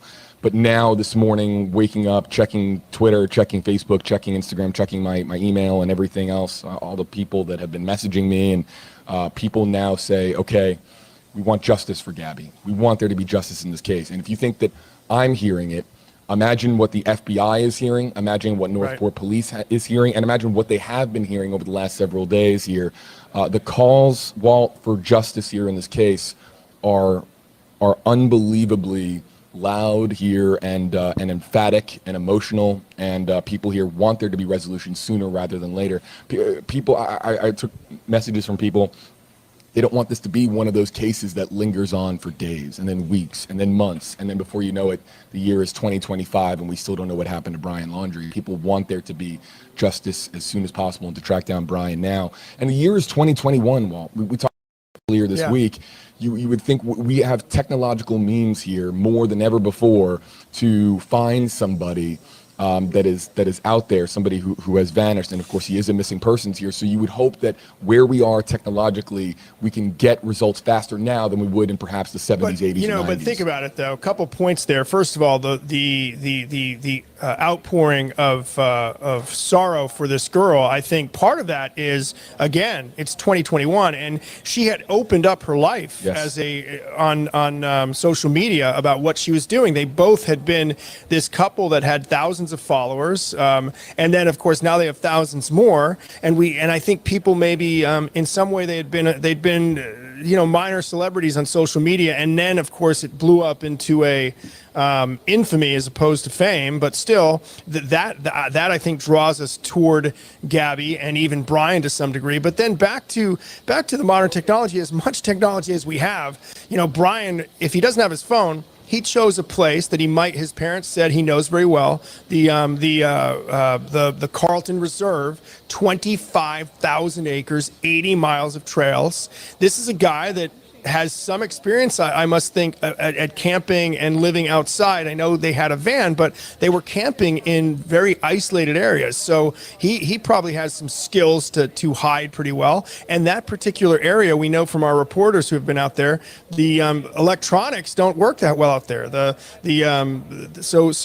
I think it's still possible to hide if you're in the wilderness. It's just a matter of once you come out of the wilderness. I think your point is well made. Once you come out of the wilderness, his face is everywhere. We had a report that somebody spotted someone who looked like him in Jacksonville. One of our reporters had heard that. I think Allison Henning had heard that because she used to work in Jacksonville. So yeah, once you're out of the wilderness, it's going to be tough to stay private, especially with the focus and the visuals that we have of this case. Think about it. We've had these missing persons cases before that turn into much worse, but have we had video, so much video of the person of interest? Think about it. We've seen Petito stand. We know how tall he is. We know how he looks. We know what he sounds like. We know his gestures. We know him probably better than any suspect we've had in quite a while, I think. We're queuing up, and I'm all over the place here, folks, because we have a lot of feeds here now. In fact, we almost have, I believe that Eagle 8 HD, our chopper, is going to be at the scene here momentarily. Again, we don't know exactly what's going to unfold here today. So it's all hands on deck, and we're going to be here with you live on WFLA Now to bring you the very latest and to talk to you. I know we have a lot of #HeyJB, #HeyWalt comments here. Across social media, Facebook Live, Twitter in the comment section, YouTube in the comment section. Just bear with us here. We're just getting a lot of information here, and then we're gonna start to take your questions. And again, our commenters, our viewers here have been very much part of this story over the last week or so. So we want to feature you because so many times there has been an excellent point, an excellent observation, or an excellent question that comes out of our #HeyJB or #HeyWalt comment section. So we'll get to those comments here. We'll animate them on screen if you use the hashtag here social media momentarily. has played. I mean, this is such a what you do here. Obviously, I've said this to you off camera before, is very unique. I'm not sure anybody else is doing that. So that's a unique point, that what you're doing, obviously. And then you add to it the unique nature of this particular case with a woman offering pictures and snippets of her life for weeks, and then of course everything being caught on the end on the police body cameras, which again are relatively new. It is such a modern case, and I think that's why you're getting those tips out there, because there's always internet sleuths over the past decade, but there's much more of an opportunity to do that, and a lot of people are doing that with this case. So okay, I have the video queued up here. And to all the commenters who have been commenting at me and saying to drink hot tea, thank you. I did get the hot tea eventually. It just took a little bit longer. Again, my voice not sick, just a long week of streaming here, folks, on this story. So let's get to some of that video here. Okay, so I want to make this perfectly clear. We are looking here in the center of your screen right now at live video, but there was video earlier. Of the mom. Yes, and we're gonna a van. Now, what I have now is the raw recording in our system here at WFLA. So we'll kind of scrub through it, and scrubbing through it, like jumping from point to point here as you would in any video online. What we'll try to do is we'll try to find those points here. So I'm going to bring up this video. We're going now from live to non-live, from live to moments ago, and let's see what we have here. Here's some of the clips. Okay, so this is Now, okay, so this is the scene here, Walt, earlier, and it looks like this is an FBI agent there in the foreground appears, and right? What might be a reporter there taking video. Okay, this was right when the scene was starting to unfold here, folks. Might You're looking be the here, same raw FBI video. agent there, yeah. Let's see here now. Scrubbing ahead here. Okay, somebody. That looks like an onlooker. Speaks volumes to how the public is really gravitating towards this story. I don't know if that person was allowed to be there or not. More FBI personnel here in gear here at the home. All right, scrubbing forward. More photographers. Northport police officer, more than likely. That seems to be the same FBI agent. It seems like we've spotted at least two there. I'm looking for the video of the mother of another FBI agent. And we'll see if we can scroll ahead here. Scrolling ahead. Okay, here. So what do we have here? FBI. So there's perimeter FBI agents, and this guy perhaps is developing the crime scene inside the Laundrie's house. And I want to just preface, as we wait for this video here to go through all the highlights of the video of this morning, and I was rushing in here to get here live with our audience here. We're scrubbing through this, and I'm seeing this for the first time. Me too. Walt is seeing this for the first time. Welcome to 2021 as far as the way that we present news to you. So this is raw video from moments ago here outside of the Laundrie household. What you're seeing is what we're seeing here for the first time. So looking here again at that same FBI agent, continuing to scrub through here. Okay, back here now outside of the house. What appears to be a law enforcement vehicle here, right up on the front lawn of the house. Now the video. Now you have to wonder. I want to pause this here for a second, Walt. You have to wonder here. Did they come in blazing? Because they're parked right on the front lawn where we were on Friday night, and that's right outside the front door there. You know what? When you're preserving a scene, and we're not going to call it a crime scene at this point, but when you're preserving a scene, you do not come in. You come in unannounced, and I think in a case where where you have parents of a 22-year-old who is missing, I think it makes a lot of sense to do that. And keep in mind, this is the family criticized heavily over the last week or so for not coming forward and sharing anything they knew about where Gabby was last seen. So the FBI probably has some of the same frustrations that the general public has, but of course they're trying to gather evidence, so they want to come in as a surprise, no doubt about that. Let's also remind. Okay, so what do we have here? Some agents. I think you're going to see the video I saw was the mom going into that vehicle that is parked on the lawn. So if we have that's reminder. I have to remind folks, this is not live. Okay, I'm monitoring the live feed here on a separate screen, and we can go to the live video if anything happens. Tap at the touch screen here, and we're live. But this is from, again, a short time ago. So live content will be coming back here as soon as we have something to show you. But right now, it's just the same scene. To the point we were making earlier about the social media connection of both the people who never met Gabby, the people who know Gabby, and then of course just the followers of the story.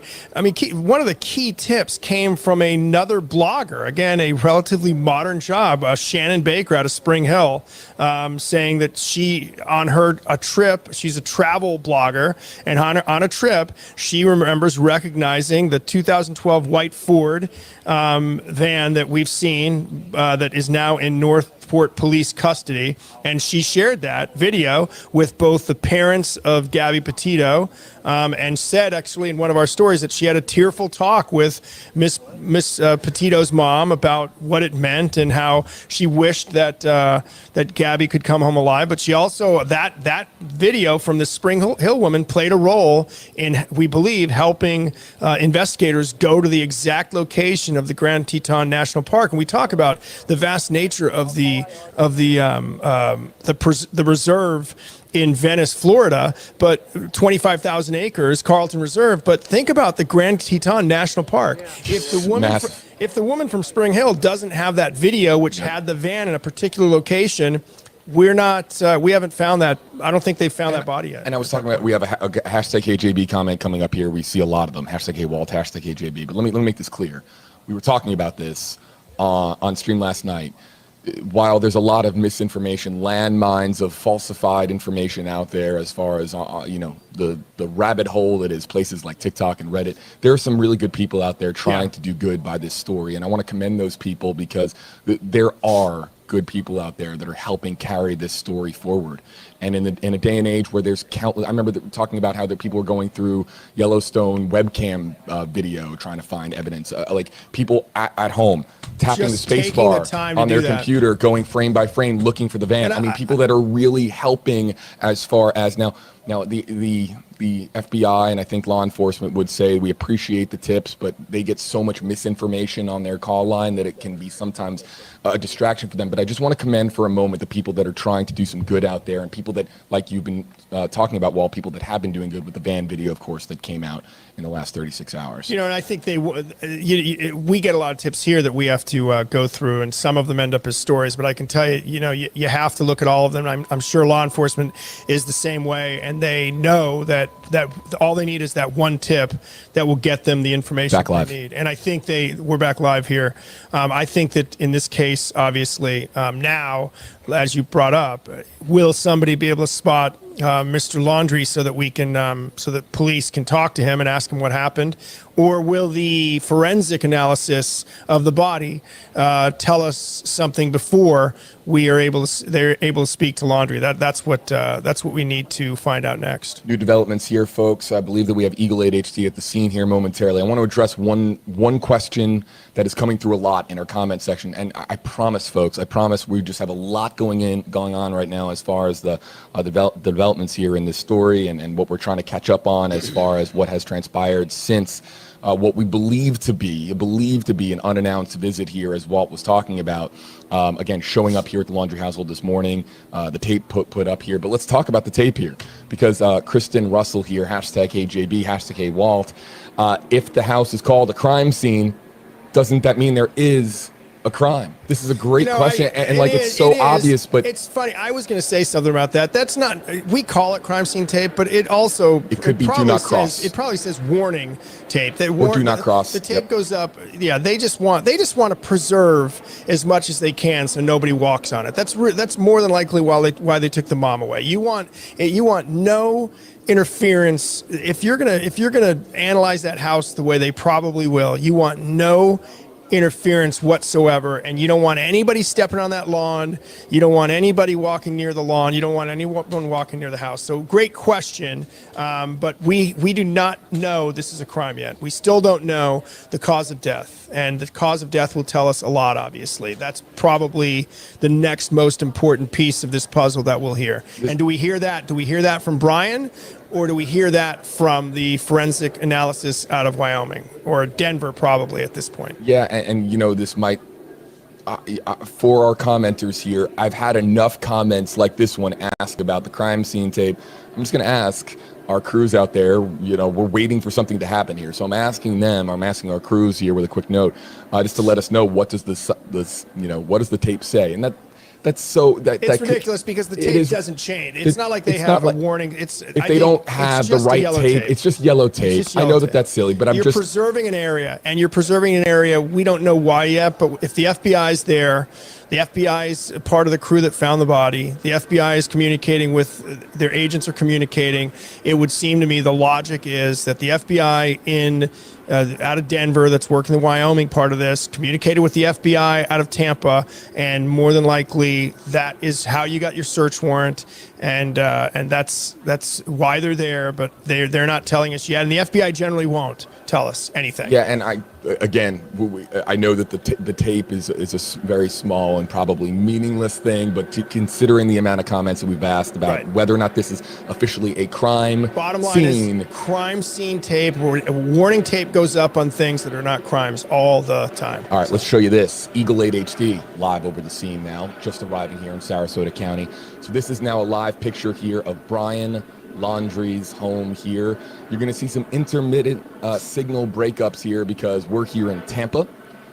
Of course, this going out to Northport, Florida, a little bit a ways away here, but still part of the coverage area, so we'll still be able to maintain a very clear signal here. You'll just see, like right here, you'll be able to see some signal pauses and signal breakups there. So this is the backyard of the home here. They were just showing us the front of the house here, but there's just a shot of the entire property here. So there you see, when I said law enforcement vehicles pulled right up to the front door, I was wondering here maybe 5-10 minutes ago, did they come in blazing? Did they rush right into the scene? There's no doubt. And there's the silver Ford Mustang convertible. They wanted to get in that house as quickly as possible. And there's the silver Ford Mustang convertible that we were talking about. When you get a warrant, that means you want to you're going in. You're not asking for permission to go in. You're going in. It makes complete sense for them to go in quickly, just in case something could be destroyed that they want to see. All right, so we've got Eagle 8 HD and there's here. the media on the other side of the street. You see I can count 1, 2, 3, 4, 5, 6, 7, 8, 9, 10, 12, 13, 14 crews. Wow. All right, I'm queuing up a side-by-side here, folks. BMW parked in the model home. Here, let's see if we can... Hold on, everybody. We're queuing up here. Some video here from earlier, some new video here. Again, I'm bringing in raw camera video from right when this scene began to unfold here. So I'm going to try my very best here to bring you up here side by side. Appreciate it. And here we have it. And let's show you now a split screen. Queuing this all up here on the touch screen, folks. Okay, so we do have this is a tweet from a individual and this was 4 minutes ago, who also said parents were escorted out of house moments ago. All right, so now let's see. This is new camera feed video from earlier, and we'll see if we have any more interesting video from on the ground. So on the left side of your screen, everybody, is live from Eagle 8 HD. On the right side of your screen is video, a raw camera feed from earlier, right when we got there, right when we hit record, right when we started the feed. And we'll start to see if anything sticks out here to our audience here joining us on WFLA Now. Well, there they are in the backyard. Is that an FBI agent? It's hard to tell. With holding paper in their hand, it would appear to be. Okay, one more time. Left side of your screen is live. Right side of your screen is a left raw side's camera. live. Yes, left live. Right side of your screen, So I'm raw not sure from who that earlier. woman is, but I can't see the. Let's see. Well, they appear to be looking behind the shed. And they're photographing behind the shed here on the left So side of your screen. The person who's not in gear seems to be taking the pictures. And now they're coming to the front of the shed. So, and they have the warrant, and I'm guessing that's the warrant. Do they have a warrant for the shed? And I wonder if they're, just kind of going over the paperwork here to see what they have access to, what they don't have access to. And again, Nice job, Eagle 8, by the way. Yeah, Eagle 8 providing us here. And I believe, is it Paul Lamison? Paul Lamison? Yeah, Paul Lamison's up there. Let's kind of just show you everybody, Paul Lamison, if it is Paul. And there he is, our chief photographer here, WFLA News Channel 8, does an amazing job here for us. And again, follow him online, folks. He's a great follow as far as covering the Tampa Bay area from the sky. Let's show you here, everybody, again, the split screen from earlier. And let's kind of scrub forward here now and see if we can find that video that we're talking about of the Laundrie, of Brian Laundrie's mother. And I'm scrubbing on the right side of your screen, trying to find any highlights or anything new here that we haven't seen before. So showing some video towards the backyard. Here's some equipment being brought in. Probably this is equipment to retrieve evidence. As we see here, a lot of the vehicles, and it looks like just a lot of stuff going in and out of the house. Can we just kind of point that out here, Walt, for a second? That it looks like a lot Are they of in the shed at this point? Let's go full score. Let's go. It looks like not seeing too much here from the raw open. camera feed. So By let's the way, go. Earlier, I will tell you, earlier in the video that Paul had, or the live video Paul had, the shed door was closed. Shed door is now open. So obviously, they have perhaps, from whatever they know, they've pinpointed something that involves that shed. I'm going to see if we can bring in Paul on radio here and see if we can bring Paul Lamison in to provide us with what he's seeing here from the sky. And if we can bring him in here, we will. And let's see if we can communicate with Eagle 8 HD's Paul Lamison. Oh, we can't. We're coming up here, and I cannot because we're coming up here on the 11 a.m. newscast here on WFLA News Channel 8 that begins in 3 minutes. So Paul is standing by here for a live report. We might be able to listen in to Paul's live report here momentarily, but I cannot radio in to Paul when he's preparing for the newscast. So we'll have Paul here momentarily to tell us what he's seeing here from Eagle 8 HD. JB Buno, Walt Buteau, 8 on your side, senior investigator here with us live on WFLA Now, and we'll continue to take your hashtag HeyJB, hashtag HeyWalt comments here in the Facebook Live comment section. And you know what? Let's bring this one. You were just talking about this, Walt, and we'll bring this one in here from. And let me make this clear. I have to do this. I stop myself every time before I'm about to animate a comment on screen. How this works on WFLA Now is that you see the hashtags here on the left and right side of your screens, hashtag HJB, hashtag HWalt. You see them on the yellow stripes there.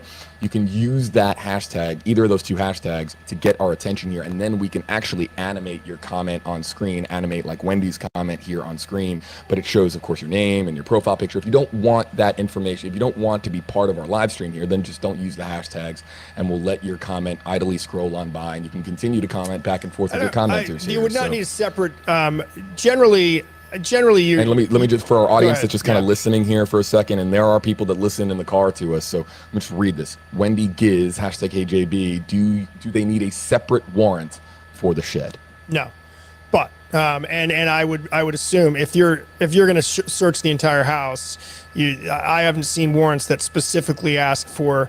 They ask for the entire residence. Do they have to ask for the shed? Would some constitutional lawyer tell you they should? I would say I doubt that. It also looks like they did not necessarily go in the shed. They seemed to photograph behind it, and the last video that Paul shot there, they went back into the house, to the back of it in the lanai. But it does lead you to believe there are specifics in that warrant that they are looking for. And obviously that warrant, and I correct myself, it's a federal warrant. Getting a hold of that is not as easy as if it's a federal warrant. I'm assuming it is because the FBI announced they have the warrant. Getting a hold of that affidavit's going to be a lot more difficult and time consuming than if it had been signed by a state judge. So we'll see how that works, but that warrant will tell us a lot. And let's see here. I want to bring up this comment. Hey, Wendy, thanks for your comment. We'll go to Shelby next. Hey, Shelby, hashtag HJB. So is it confirmed that the parents were removed?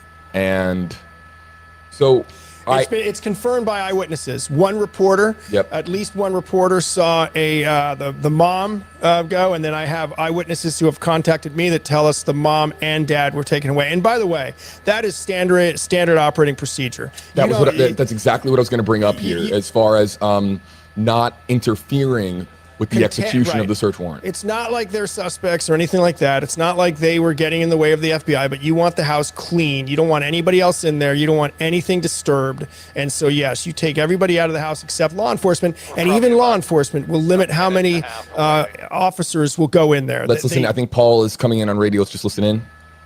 Okay, no, he was about to deliver. I think he's getting ready for a live report on our newscast here. Also, let's go to Ms. Christine McLarty. Listen in to her. The Petito case. Again, we have been here about the last hour that the FBI has been swarming this house along with Northport Police. There is also a helicopter overhead. We do believe that the Laundrie parents are inside the home. Before agents came here, the dad came out to his car and got a couple of documents, went back inside before FBI came and showed up. Now, this is following a weekend-long investigation, as the Laundrie parents said that they saw Brian's car at a nearby wildlife preserve, and there was a 2-day search from sunrise to sunset. The last 2 days, dozens of law enforcement agencies about 10 minutes away from this house searching for their son.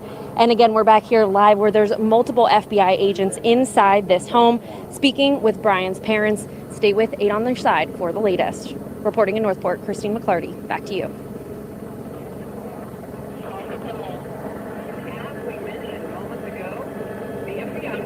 Hey, everybody. All right, guys. Well, I think this is a good moment, a good time at this point for me to go ahead and end this live. We've been live for over 4 hours at this point. By the way, I have 3 lives or 3 videos that are going to start publishing here in a minute. Because a lot of times we do these long live streams, but there's important, like, keynoted things that I want to highlight from a lot of these long live streams. So there's going to be 3 videos published here momentarily, and one of them is the entire 911 call. Now, if you go to the video from yesterday that I did on this story, it has like a little over 2,000 views. You will also see the entire interaction that was had between Gabby, Brian, and the police in Moab, Utah. So that is available on that live as well.